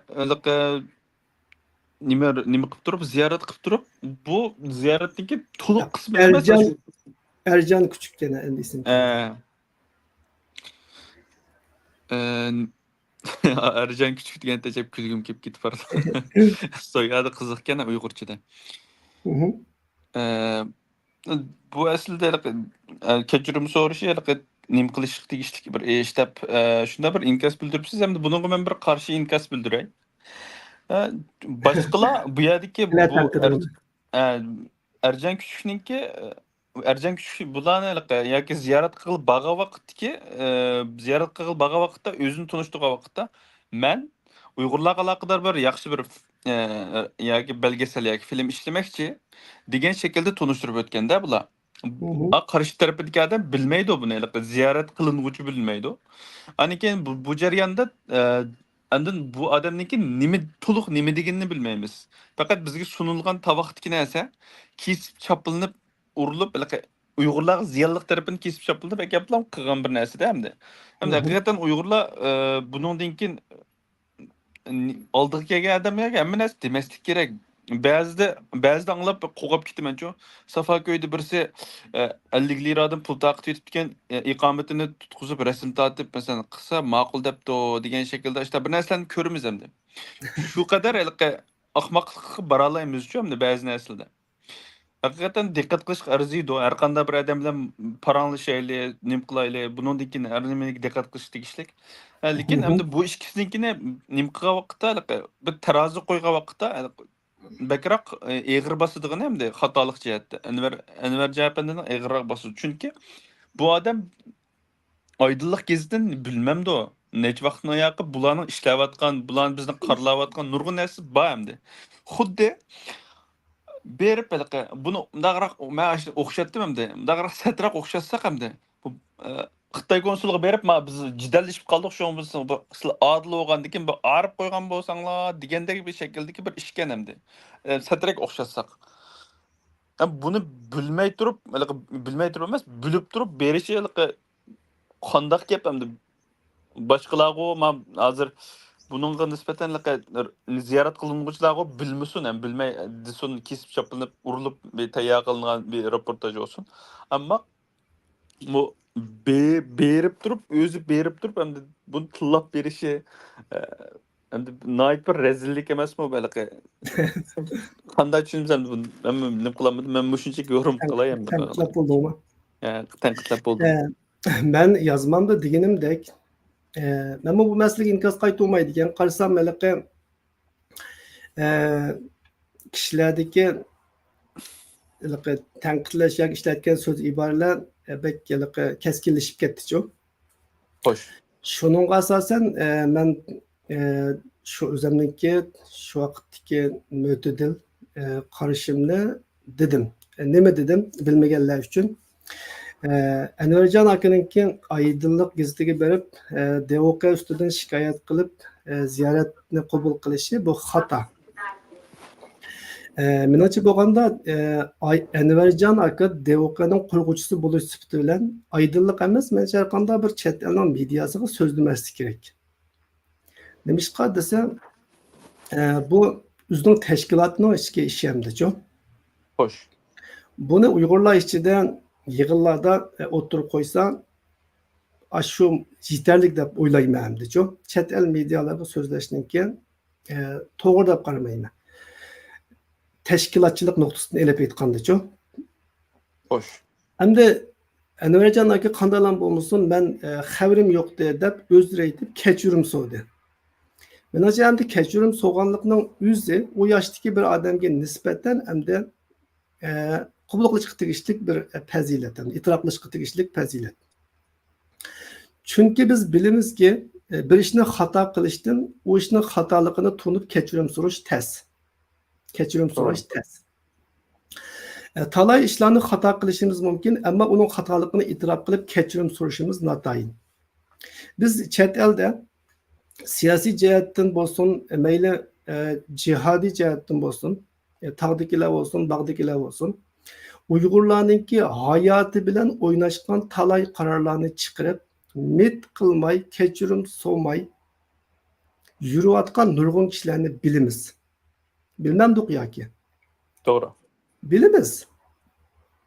Dünya Uyghur Qurultayı'nınki içidimi xatolikdan kechirim so'rgan bir kishini ko'rmadik rasmiy vazifada turib.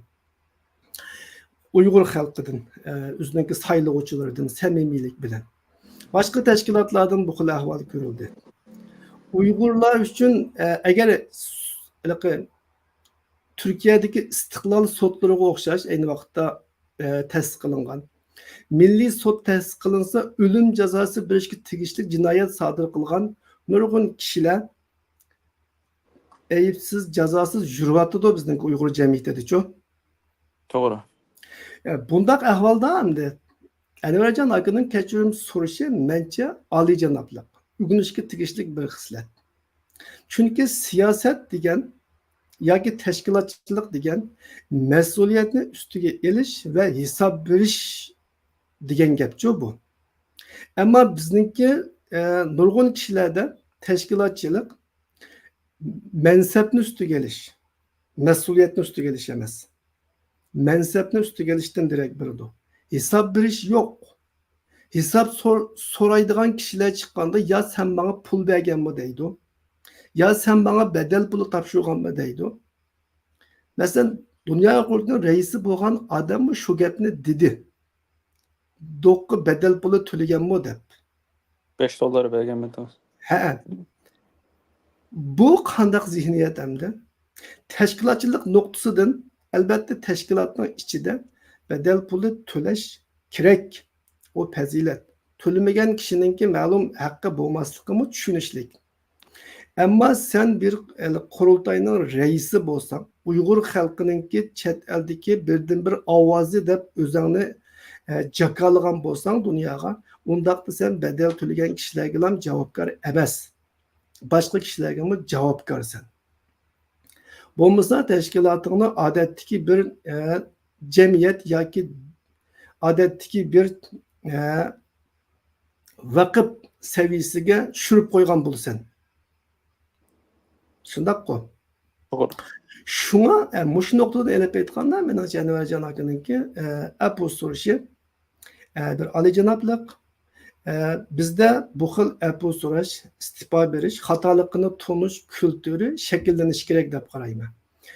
Xatolik o'tkazish, xatoligidan ibrat olish va kechirim so'rash mayli axloqiy jihatdan bo'lsin, mayli siyosiy mas'uliyat nuqtasidan bo'lsin, yaxshi ish. Ammo biz xatolik o'tkazganni kechirim so'g'ilida qo'ymasak, xatolik o'tkazish inson tabiatida bor narsa tursa, uni jazolash mexanizmimiz dahi bo'lmasa, bundaq ahvolda xatolik o'tkazib beshini ichiga tiqib olish kulturimiz davomlashadi. Bu to'g'ri emas. Biz demokratik davlatlarda nurg'un siyosiy yo'llarniki kechirim so'rganligini ko'ramiz va saylovchilarniki uni qabul qilganligini ko'ramiz. Chunki xatolashdi, kechirim so'radi, ketdi. Masalan, bir kishi xatolik o'tkazib kechirim so'ragan bo'lsa demokratik bir davlatda, keyin boshqa saylovchilar uning yuziga solsa, boshqalar kelib deydiki, bu ayni vaqtda kechirim so'rgan sen nima deb qayta ko'tarib chiqsa deydi. Shundaq-ku. To'g'ri. Agar u kechirim so'rmagan bo'lsa, u chaqda u qarshida chiqib turgan bo'ldi, u chaqda uningdan qayta hisob so'rashga to'g'ri keladi. Menimcha bu jihatdan elib aytganda, bu nuqul bir o'rnak, ammo umumiy jihatdan elib aytgan chaqda xatoliqidan kechirim so'rash yaxshi ish va uni qabul qilishmi bizda bir kulturga aylanish kerak va shu shaklda Uyg'urlarda bir kishilar qilgan ishidan hisob beradigan bo'lsin ya. Yaxshi qilsa men qildim, xato qilsa jim. Gap yo'q. Bir kimni bir narsa demagan, xato kendin gap qilmaydi deb. Shuning bilan ketavergan. U yaxshimi yoki kechirim so'rab aniq e'tirof qilgan yaxshimi? Endi e'tirof qilganni domballasak, bu axloqsizlik mencha. Her ishning bir yo'li va qoidasi bor. Bir odam xatolik o'tkazdi, xatoligida ching turib oldi, uni tanqidlaymiz. Shundaq-ku. To'g'ri. Endi bir odam xatolik o'tkazdi, kechirim so'radi, uni afu qilamiz. Bu olijanoblıq. Ishning yo'li shu. Endi afu qilsimi u kechirim so'rasimi o'xshash, kechirim so'ramasimi o'xshash bo'lsa, u chaqda kechirim so'rash degan bir fazilat nimaga ishlaydi u chaqda jamiyatda? Bir narsaga ishlamaydi-da bu. Buning funksiyasi bo'lmaydi. Halbuki kechirim so'rash degan axloqning muhim funksiyalaridan biri o. Masalan, Allohning oldida tövbe qilsa, insonning oldida kechirim so'raysan. Men shu nuqtadan chiqib turib, shuna o'zimniki shu qarashni o'tirib qo'ydim. Ammo sening tanqidingni hurmatlayman, sening qarashingni. Unda olsa atlaylı. Müzik to'xtasak bular.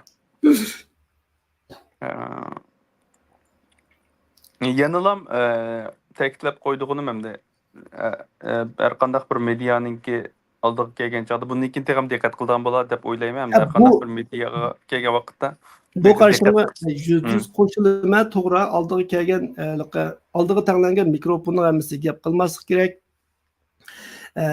Biz medialarni tanlab so'zlaydigan holga keldik. Uyg'ur masalasi, Uyg'ur davosi allaqachon xalqaralashdi. Uyg'ur irqiy qirg'inchilikka asosan e'tirof qilindi.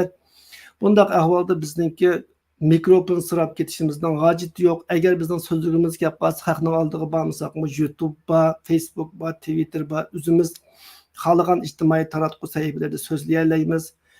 Fikr taqitish uchun hozir bir kimlarga muhtoj bo'lgan davr emas. Şuna biz burunqidek derdimni anlatıma deb kim kelsa so'zlaydigan vaziyatdan halqib ketdik. Endi biz medialarni tanlab turib, "Ha sen aydınlık olsan, yo'qolsang so'zlamayman" deb, "Sen Anadolu bo'lsang, joyida bersan, bo'lmasa sanmi so'zlamayman" deb, bunda tanlab turib so'zlaydigan bir vaziyatga keldik-da biz hozir.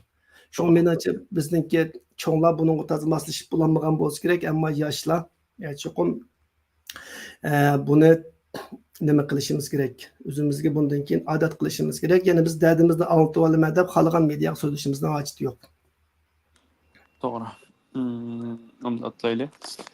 Mush yaqinning yoqi Uyg'ur tashkilotlarininki Janubiy Osiyo ellariga qaratgan ziyoratlari xili jiqib qoldi. Ya'ni bekaraq nima qilsak ham Malayziyaga. Sharqiy Janubiy Osiyo. Sharqiy Janubiy Osiyoga. Buning hamda bir ba'zilar tanqidlagan bo'ldi. Bir tashkilot bor, keyindan hammanglar berib, nima qilib, masalan, bu yerda nima qilib ba'zilar balkim iqtisodiy yordam olgan bo'lishi mumkin. Buning qarta iqtisodiy yordam olgandan keyin boshqalarningmi, boshqa tashkilotlarning buning qarta bir iqtisodiy yordam olish yoki tashkilotni rivojlantirish uchun qilgan bo'lishi mumkin. Bu bir hisobda to'g'ri bo'lishi mumkin, ammo bu yerga borgandan keyingi masalan bir-birisining e'tibori qancha tushib ketamdi, uni e'tiborini qilamdi yoki bir-birisini tushirib turib, bulardan qarshi tarafga o'zini ojiz, sharmanda ekanligini bildirib turib, bulardan yordam talab qilamdi degan bir nuqta bor hamda. Hı hı. Siz bunun qanday qaraysiz? Ammo yana bir tarafdan esa masalan o'tganda Malayziyaga berib yig'in nim bo'lgandikinlar bir ko'rishma bo'lgandikinlar aytismi bir ozroq vaqt o'tgandan keyin Xitoy bilan bir to'xtam tuzildimi bir ko'rishma bo'ldi-ku, shunda qaraq bir ishlar bo'ldi degandek. Hamda bundan keyingi balkim oldin qaptimi, uni oldin qaptisi ish kapti bo'ldimi aytavur. Koreyada Uyg'ur do'stlik jamiyati qurildi degandek, Yaponiyadagi munosabatlar shunday yaxshi ketib bordi. Hamda burunqidagi nuqul oldi g'arbkilar emas, bu Osiyo tarafdagi ba'zi davlatlarda munosabatni yaxshilash jihatdan ketib bordi. Bunun qanday qaraysiz? Buni bir yaxshilish deb qaramsiz yoki bu tashkilotlarning bir ojizligi deb qaramsiz hammasi yoki odatda ham Uyg'ur tashkilotlarining ojizligi shu hamda birisi borgandan keyin yana birisini tillab turib impilga ahvol nayt ko'p hamda-ku. Başka tashkilotlar Nima? nimqallamışı deb o'tdi hamda. Buni bir yo'ritib beramiz. Birbirini tillab turib demeyle çünkü bizim sorunda yok. Aha. Başkalarınınki şikayetlerini biz tahlil qilishimizdan hojati yo'q. Biz resmiy taratquga chiqqan so'zlarni, gaplarni tahlil qiladigan bo'lgan. Xo'sh. Ammo endi menimcha cho'ng jihatdan elib aytganda Uyg'ur tashkilotlarininki raqobatlashishi yaxshi ish. Chunki raqobat bo'lmagan yerda taraqqiyot bo'lmaydi-ku. Xo'sh. Şuna çoğun cihetten aytganda Dünya Uyghur Qurultayıdagilar Sharqi Janubiy Osiyolarni ziyorat qildi. Oqidan Sharqi Turkiston Tashkilotlar Birligidagilar cho'gilayotdi hozir. Hindistonda faoliyat qilayotganligi haqida xabarlar keldi. Bundan boshqa bayam sen degandek Sharqi Turkiston nima? Ozodlik munbirma? Aldın Hürlük munbiri. Hürlük munbirining Koreyadagi faoliyatlarini ko'rdik. Umuman Sharqi Janubiy Osiyoga nisbatan Uyg'ur tashkilotlarininki qiziqishi ko'rildi. Albatta bundan shu rayondagilarning Uyg'urlarga qiziqishini ko'rilishga bo'ldi. Chunki shu yerlardan bir kimlar ularni taklif qilmasa yoki bir kimlar kutib olib medialarga yoki tashkilotlarga elib bormasa o'zligidan berishmi oson emas. Şuna bu tarafdan bu Uyg'urlar qiziqayotganligini ko'rsatdi. Hamda Uyg'ur tashkilotlari ichidami bu jihatdan raqobatninki keskinlashganligini ko'ryapmiz. Men bunun ishlagan Uyg'ur tadqiqot markazimi bu jihatda aktiv rol o'ynab keldi. Men ishlayotgan mezgildami Malayziyada, Indoneziyada biz bir qator ilmiy muhokama yig'inlarini, faoliyatlarini elib bordik. Men asosan hisobda material tayyorlab berish bilan mashg'ul bo'ldim shu chog'larda. Shunga men umumiy jihatdan aytganda hamda bu xil raqobat foydali deb o'ylayman. Agar bu raqobat sen degandek mablag' olish uchun yoki ulardan yordam olish uchun emas, ularga Sharq Turkiston davosini anglatish uchun, ularninki Uyg'urlarga bo'lgan qo'llashini qo'lga keltirish uchun bo'lsa, albatta meningki his qilganim bilginim hozircha u yerlardan Uyg'urlar iqtisodiy boshqa jihatlardan yordam olish uchun beryapmaydi. Xo'sh. Ular u yerlardan bir yordam olganini bek bilmayman. Ammo shu yerlarga Yevropadan, Amerikadan olgan projektlarninki doirasida berib xizmat qilayotgan ahvol bor.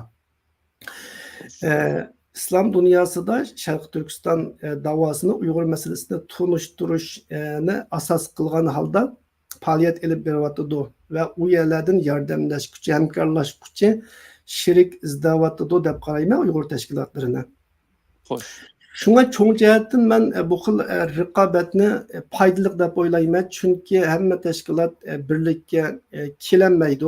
Bu bizning orzuyimiz. Garchi bir üst birlik, cho'ng bir qurilmaning shakllanishini o'ylagan bo'lsakmi, bir ovoz, bir sada orqali boshqa millatlar bilan, davlatlar bilan muomala qilishni kutsakmi, ammo buning reallik uyg'un emasligini o'tgan bir qancha yil ichida ko'rdik. Hatta bu vaqtdagi fikrlar o'tirg'i chiqqandan keyin ham tashkilotlar cho'g'ilib ketadi ekan taxachu. Yaqinlashish u yoqda tursin. Uning ustiga ma'lum bir tashkilotni boshlab ko'targanda ularning ko'ranglab ketib, mendan boshqa saylaydigan odamning yo'q, qo'llaydigan tashkilotning yo'q. Qo'llasangmi qo'llaysa, qo'llamasangmi qo'llaysa deb ko'ranglab ketganini ko'rdik. Shunga bundaq ahvolda har qaysi tashkilotlar o'zining ideologiyasi va o'zining iqtidoriga asoslanib turib raqobatlashsa, agar bu raqobat Sharq Turkiston davosini kengaytirish, kuchlantirish yo'lida elib berilsa, menimcha foydali deb qarayman.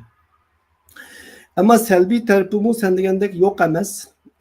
Chunki ma'lum bir organga ben Sharq Turkistonga vakolatan keldim deb birining keyinden biri, birinin keyinden biri başka muqam to'g'lab basa, o kishilarninki ishonchsiz qilishimiz mumkin. Şuna bo'lsa bu xil raqobat ma'lum tashkilot ochgan yo'lni yana bir tashkilot qizg'inish yoki shuni tortib olish shaklida emas, balki yangi kanallarni ochish, yangi yo'llarni tepish shaklida bo'lsa, menimcha yani ziyonli qismidan foydali qismi ko'p. Menmi azroq bir narsa qo'shay, balkim buning qarta degandek hamda o'xshamagan bir davlatda cho'qim bir nuqtaga ham markazlashgan bir narsa bo'lmaydi. Farqli partiyalar bo'ldi. To'g'ri. Farqli bu masalan nima deymiz, ko'z qarashlar ega bo'lgan xalqlar bo'ldi. Balkim ideologiya nuqul oldi, balkim islom diniga ham e'tiqod qilgan bo'lmaydi. Ba'zilari demokratiyaga bekroq ko'z tutgan bo'ladi yoki deylik ba'zi davlatlardagi ba'zi tashkilotlar balkim mustaqillikni bekroq qo'llashi mumkin yoki demokratiyaning ilgi surishini bekroq qo'llashi mumkin. Shuning qarta hamda buni tashkilotlar birga kelib, men ma'noga bordim. Hamda sizlarning ko'z qarashinglar, sizlarningki tutqa yo'linglar ma'noga bekroq to'g'ri kelganligi uchun sizlar ma'noga beringlar. Men ma'noga boray, o ma'noga borsin degan shaklda ashta qilsa teg'imi rivojlantira oladi deb o'ylayman. To'g'ri, sen degandek qilish uchun Uyg'urlarning kech bo'lmaganda bir yuqori saviyada bir muzokara, maslahat gruppasi bo'lishi kerak. Har qaysi tashkilotlar o'rtasida shunday bir mexanizm bo'lishi kerak. Ular tashkilotlarni tanlaganda ixtilofliq tanlasimi yoki bir-biriga qarshi gaplarni diplomatik maqsadda qilsimi, ammo ichida birlashish kerak deysa, bu qarash to'g'ri, ammo menimcha tez. Chunki biz o saviyada bir siyosiylashgan millat emas. Maylimdi.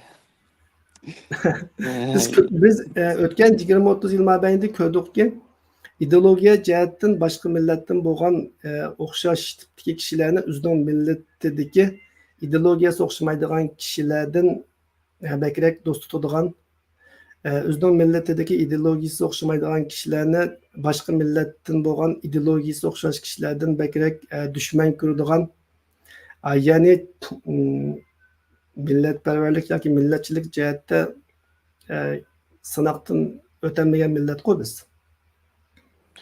Xo'sh. Shunga bu jihatda bizdan u darajada yuqori saviyalik millatchilikni kutmak biroz tez. Ammo sen degandek asli shundoq bo'lsa, texmi yaxshi bo'ladi. Maylimdi. Buningga boshqa qo'shib qo'yadigan ya bormi? Maylimdi. Yo'q, bo'ldi. Menimcha buningki ijobiy tarafini ko'proq ta'kidlaylik, chunki texmi yaxshi qilsin. bir dostumuzdan köpeyişi, He, bir yolumuzdan artık ekanligini bildirdi. he. Endi hozir atlab o'tib ketaylik. Endi yaqinda Turkiyada, ya'ni Istanbulda ko'nglimizni yerim qiladigan bir ahvol yuz berdi. Bir ayolninki tutilganligi, He, tutilganligi, pişmanlısı var bir edimizden ki. sabab bir ayolninki tutilganligi. Hmm. Aniken yaqinda qo'yib berilibdi. Bunga nisbatan Sharq Turkiston sürgün hukumatining bayonotini ko'rdim mana shunaqa bir narsalarni. Boshqa tashkilotlar va mishalik tashkilotlarning kuchi deb o'ylayman buning qirtamda. Hı hı. Bo'lmasa bu bunda natija qo'lga kelmaydi. Asosan Sharq Turkiston tashkilotlar birligi bunga kuchab qilyotidi. Agar shunday bir ahvol bo'lib qolgan vaqtida chiqarishga yordam qilayotgan bo'lyotidi. Endi bu ba'zida xalqdan bir inkaslar ko'rimizda hamda bu odam haqiqatan chataqdi. Ma'u falan yerdagi nima ideologiyasi chataqdi. Buningki ma'u mandalar bilan aloqasi bor yoki oxil insonlar bilan aloqasi bor. Ma'u insonlarga bekroq yaqin deydigan hamda. Bu odatda nimaga emas, tutquchilarga emas, tutilg'uchilarga bekroq gunoh atadigan bir inkaslarni ko'ramiz. Masalan, bir ish chatag'imiz tutamdi Hı hı. deydigan. Yani bunun bo'lgan ko'z qarashingizni niqash bir yo'ritib beramiz. Buni qanday tushunishimiz kerak endi? He. Meninki bu xil meselelerde kallamdan ötmeydiğen bir qancha nokta var. Xo'sh. E, bu kişiler günahsız bolsa nemişki tutuludu. Günahkar bolsa nemişki teşkilatlar araya kirgenden keyin qo'yib beriladi. Bu yerde Türkiye hükümetinin yeterli hukuk devleti, kanun devleti bo'lmaganligining bir alameti de bu. Mesela muşu edimizmi tutuldu, tutulgandan keyin ijtimoiy taratqularda buningki izdiriki qilindi, medialarga chiqdi, orqadan qo'yib berildi. Qo'yib berilgandan keyin Sharq Turkiston Tashkilotlar Birligining raisi Hidayatullah O'g'uzxon bu edimizdan qo'yib berilganligini, bu tufayli İstanbul valisi, Koç İdaresining boshlig'i, İchki ishlar ministri deganda kishilarga tashakkurini bildirdi. Xo'sh. Ben bunu pek tushunib bulamadım. Elbette teşkilatlarınki tirishchanligini alqishlaymiz. Uyg'urlarninki keyindan yo'l manganligi, dardiga yetganligi, teşkilatlarninki o'zininki majburiyatini ado qilganligi ham millatiga xizmat qilganligi. Bu alqishlashga tegishlik. Mayli Xo'sh. faaliyetçiler olsun, mayli teşkilatlar olsun, bununla kuyunish kerak, bununla yo'llanishimiz kerak. Ama meninki tanqidlaydiganim nima desa, demek için Hidayatullah O'g'uzxon efendim Koç idorasining boshlig'iga, valiga, ichki ishlar ministriga rahmat aytishga zarur his qiladi. Demishqa majbur bo'ladi. Agar bu bir qonun davlati bo'lsa, shundaqmi? Xo'sh. Cinayeti yok adam tutulması gerek. Tutulgan bolsa u başlıklar arığı kirmesdi mi? Sakçılar onu koyup biriş gerek. Teptiş koyup biriş gerek. Şundak koy. Xo'sh. Meselen yokken koyup birildin. Eğer onun meselesi cinayeti bolsa o koyup birilmesi gerek. Ceza almış gerek. Bizden endişe kıldığımız Uygurların Xitayga qaytırılışı. Herkes bu Türkiye ediliyesinde ceza almış emez. Eğer bir Uygur Türkiye'de yaşayotgan müddetde kanun xilaflık kılgan bolsa, o jazalanış gerek. O Uygur boğanlık için jazadan afu kılınsa, o adaletki xilaf. Şundak koy. Xo'sh. Biz hiç kaçan adaletin üstün emez. Türkiye'deki Türk halkı kandak jazalangan bolsa, bizim şundak jazalanışımız gerek. Ama bizden endişe kıldığımız Xitay'a qaytırılış tehdidi. Bundan ensireyimiz. Lekin bu xil hadiselerin köpünçe bu şekilde hal kılınışı beni rahatsız kıldı. Beni oylandırdı. Ya bu kişiler günahsız olsa nemişki tutuldu. Maksat nime? Eğer bu kişiler günahkar olsa nemişki cezalanmaydı. Ulanın bu kişilerinki araya kirişi bilen koyup verildi ve o kişilerge biz minnettarlık bildirişke mecbur bulunuz. Yoki shundoq zururlik his qilamiz. Bu meniki tanqidlaydigan tarafim yana. Türkiye kanun devleti deyilgandek. Eğer şundak bolsa, bu yerdeki Uygurlarning huquqi kanun bo'yicha qo'llanishi kerak. Siyoset bo'yicha emas. Valiyninki, Ko'ch idorasining boshlig'ining, Ichki ishlar ministrininki orqa kirib telefon qilishi bilan bir odam qo'yib berilib, bir odam tutilgan bir davlat qonun davlati emas u. Shundaqku. To'g'ri. Ammo bizning tashkilotlarningki advokat tutish orqali yoki o'zi bevosita izdirkini qilishi bu mas'uliyati, u to'g'ri. Bu to'g'ri. Ammo bu kishilarningki u xil shaklda chiqishi albatta qo'yib berilishi to'g'ri-da, qo'shilimiz qo'yib berilganga. Ammo u shaklda qo'yib berilmasligi kerak-da ular. Gunohsiz bo'lsa, gunohsiz shaklda qo'yib berilishi kerak. Hech kimga biz minnatdorlik ko'rsatmasligimiz kerak. Bekordan bekor bir odamni tutib qo'yib bersa, uningga tashakkur aytib yurishningki hojati yo'q. Agar ular gunohkor bo'lsa, jazolanishi kerak. Şunu bu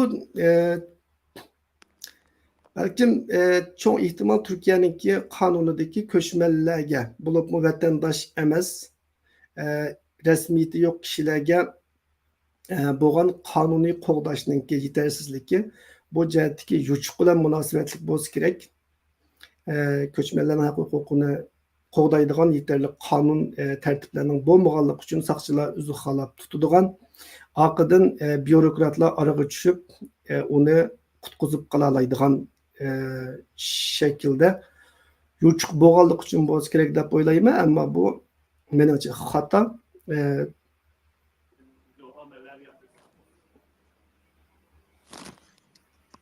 Men biraz nima qilib o'tay hamda o'zimning ko'z qarashini. Deb o'tay. Masalan, g'arb davlatlarida hamda yoki Amerikada bo'lsin nimada bir ideologiyaligi masalan davlatning ideologiyasi yoki nima qilaylik boshqaning ko'z qarashi sababli tutilmaydi hech kim. Ko'z qarashi sababli voy ma'vu yoki men xiller ravurs radikal odamdan ko'rgan masalan Amerikada yashaydigan masalan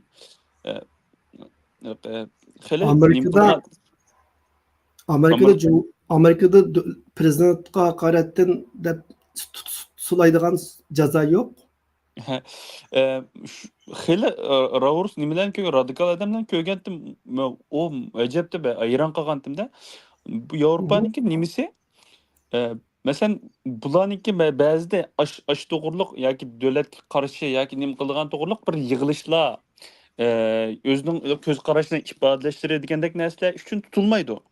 Agar bular şu terörlük yoki qurolliq bir harakatga o'tish ehtimolligi kelgan vaqtida bularlik bilib turdi davlatning bularniki nima qilayotganligi, nada nima ish qilayotganligi bular qarta so'zlayotgan bayonotlarni bilib turdi, ammo gap qilmaydi. Agar bularniki qilayotgan narsa qurolliq yoki kishilarniki jonijon manfaatiga taqishadigan bir kelgan vaqtda ya'ni so'z erkinligi, fikr erkinligi doirasidan chiqib jinoyat kategoriyasiga kirgan vaqtda lekin mudohala qiladi. To'g'ri. Ammo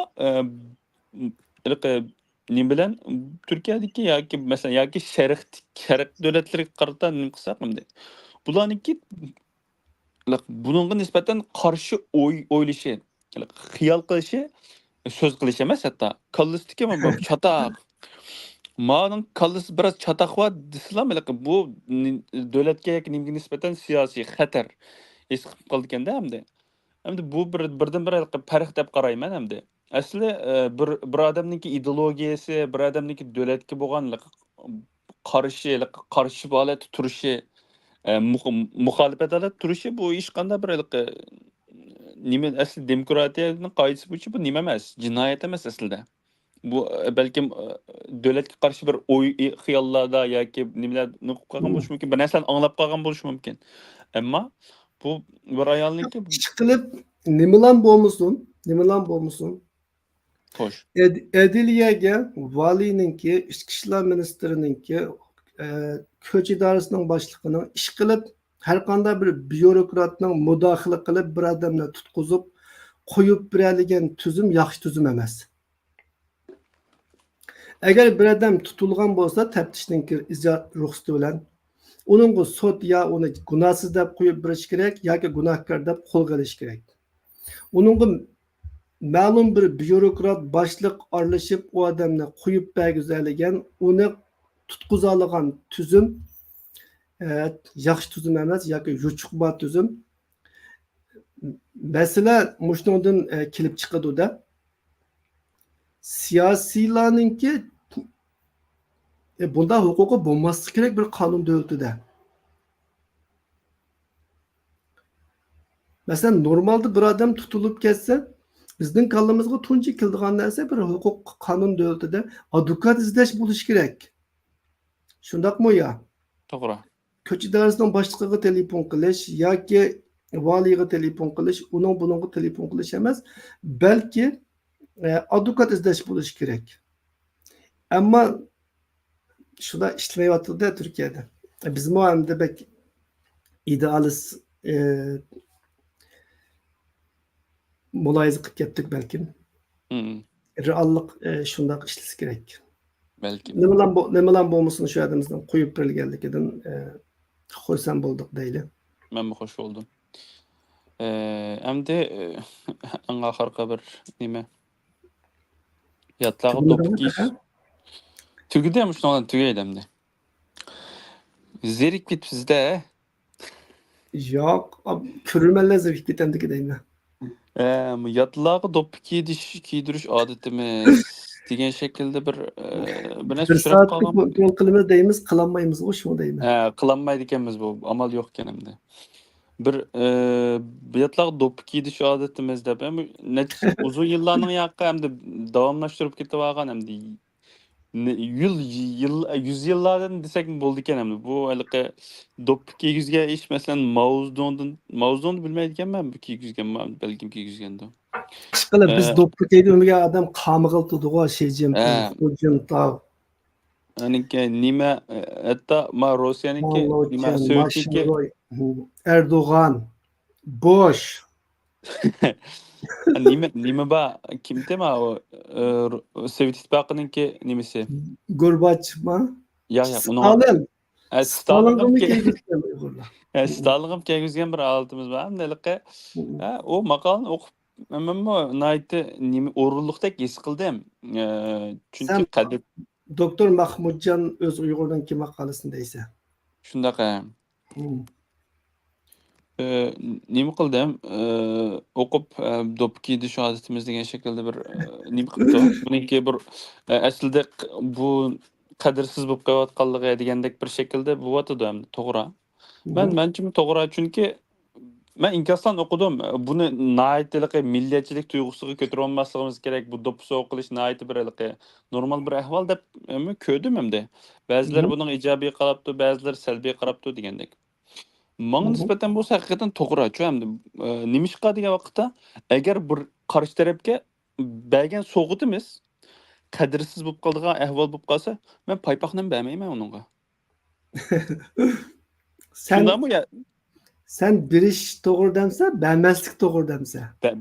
Bermaslik kerak deb qarayman, chunki bu shu maqolning nuqtai nazariga qo'shilsa. Qo'shilma.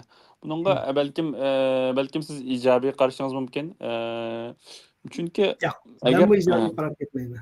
Chunki nima endi bu qarshi tarafga bizning beshimizga kiydigan narsani qarshi taraf balkim desep o'ynashi mumkin, bolalar kiyib o'ynashi mumkin yoki birek esib qo'ymasa mumkin. Uyg'urlar buni beshiga kiyib nima qilgan bilan, ammo boshqalar unda qadrini qilmaydi. Bizning nimishqi bir sunug'idek kitobimiz yo'q. Men o'tganda maktabda nima qildim? Ma'lum bilan ko'rishib, sovg'at berish to'g'ri kelib qilib, shundan elim kitobingiz bor ekan to'q, shundan men Uyg'urlarning yozgan Xitoy to'g'riliq kitobi bor-da, shuni mushin sovg'a qilay sizga deb anikan. Ash kitobni sovg'a qildim. U yerda chimendop apasam bir xil u qadrlamaydi haqiqatan. Kitobni ko'rgandan keyin Uyg'urlarga nisbatan bular bir narsa yoza olayotgan, maqol yoza olayotgan, men qaratgan tog'lar nimaninki nimalar bor, masalan Xitoyniki aloqador Xitoy tushishi degandek nurg'un kitoblar bor. Mana 5-6 ta. Ashunga o'xshagan Xitoyga to'g'riliq yozilgan kitoblar bor. Elim mush kitob bo'lib qolibdi dedim. Aş kitapni yapıp soğuqqandan malum şunda hoşup ketdi.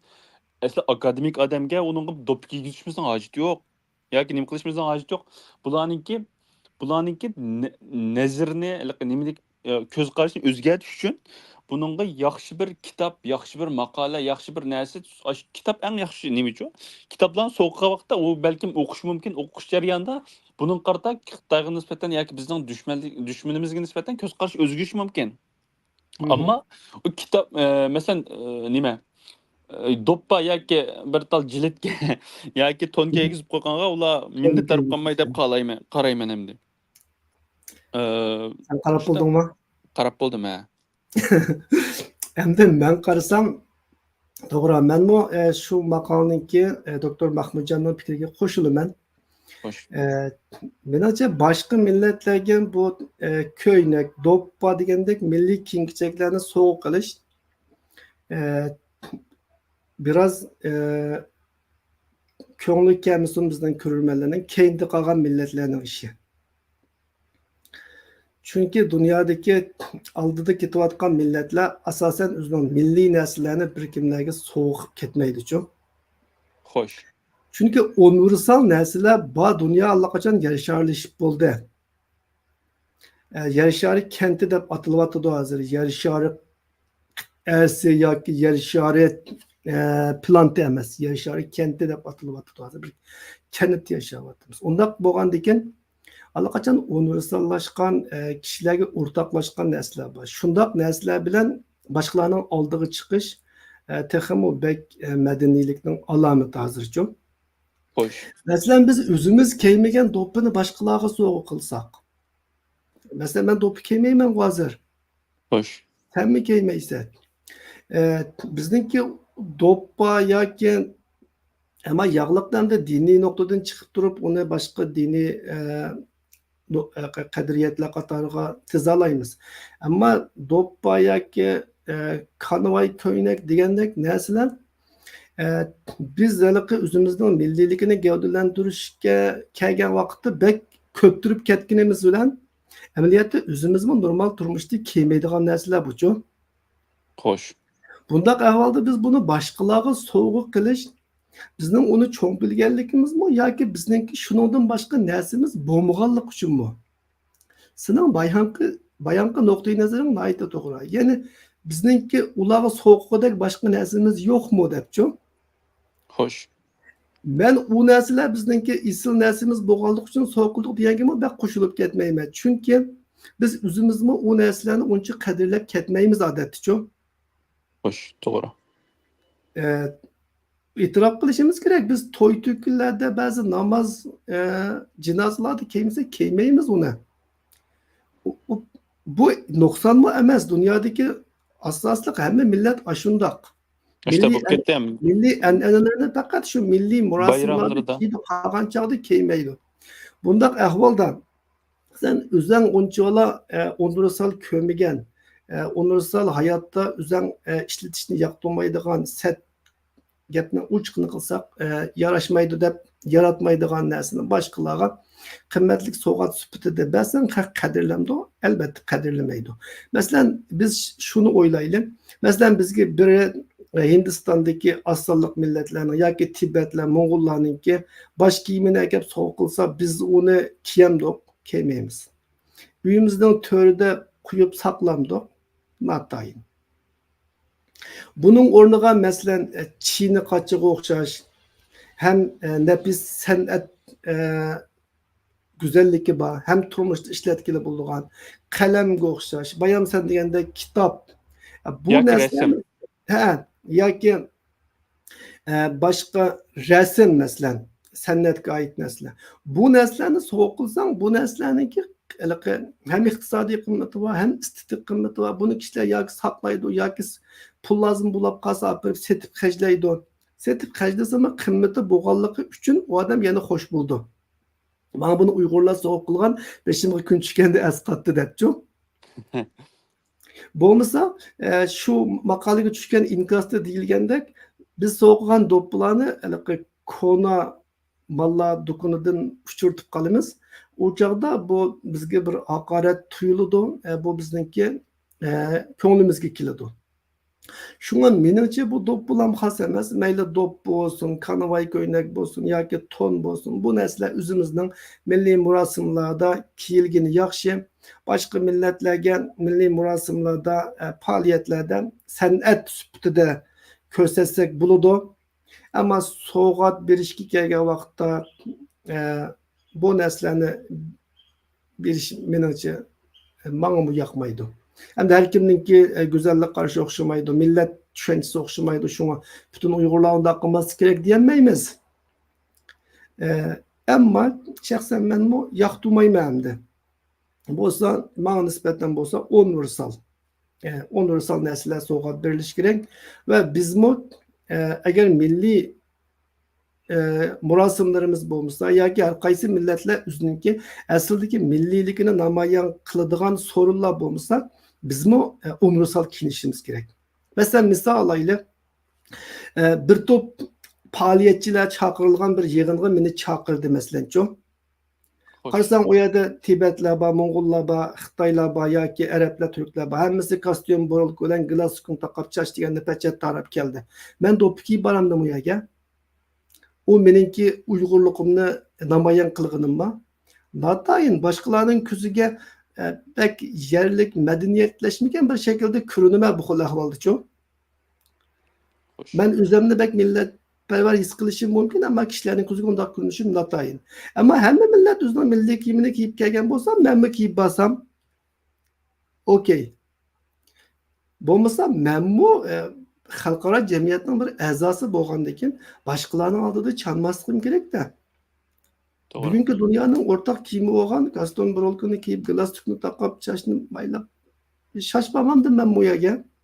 Uygurgu vekillik kılma dep öz işçimizde giydiğin kiyimini giyip verişimden haceti yok. Menimce millilik bilen universallıkni an'anavilik bilen medenilikni to'g'ri tushunish kerak. Uni moslashtirib hammani o'z yerida, o'z o'rnida ishlatish kerak.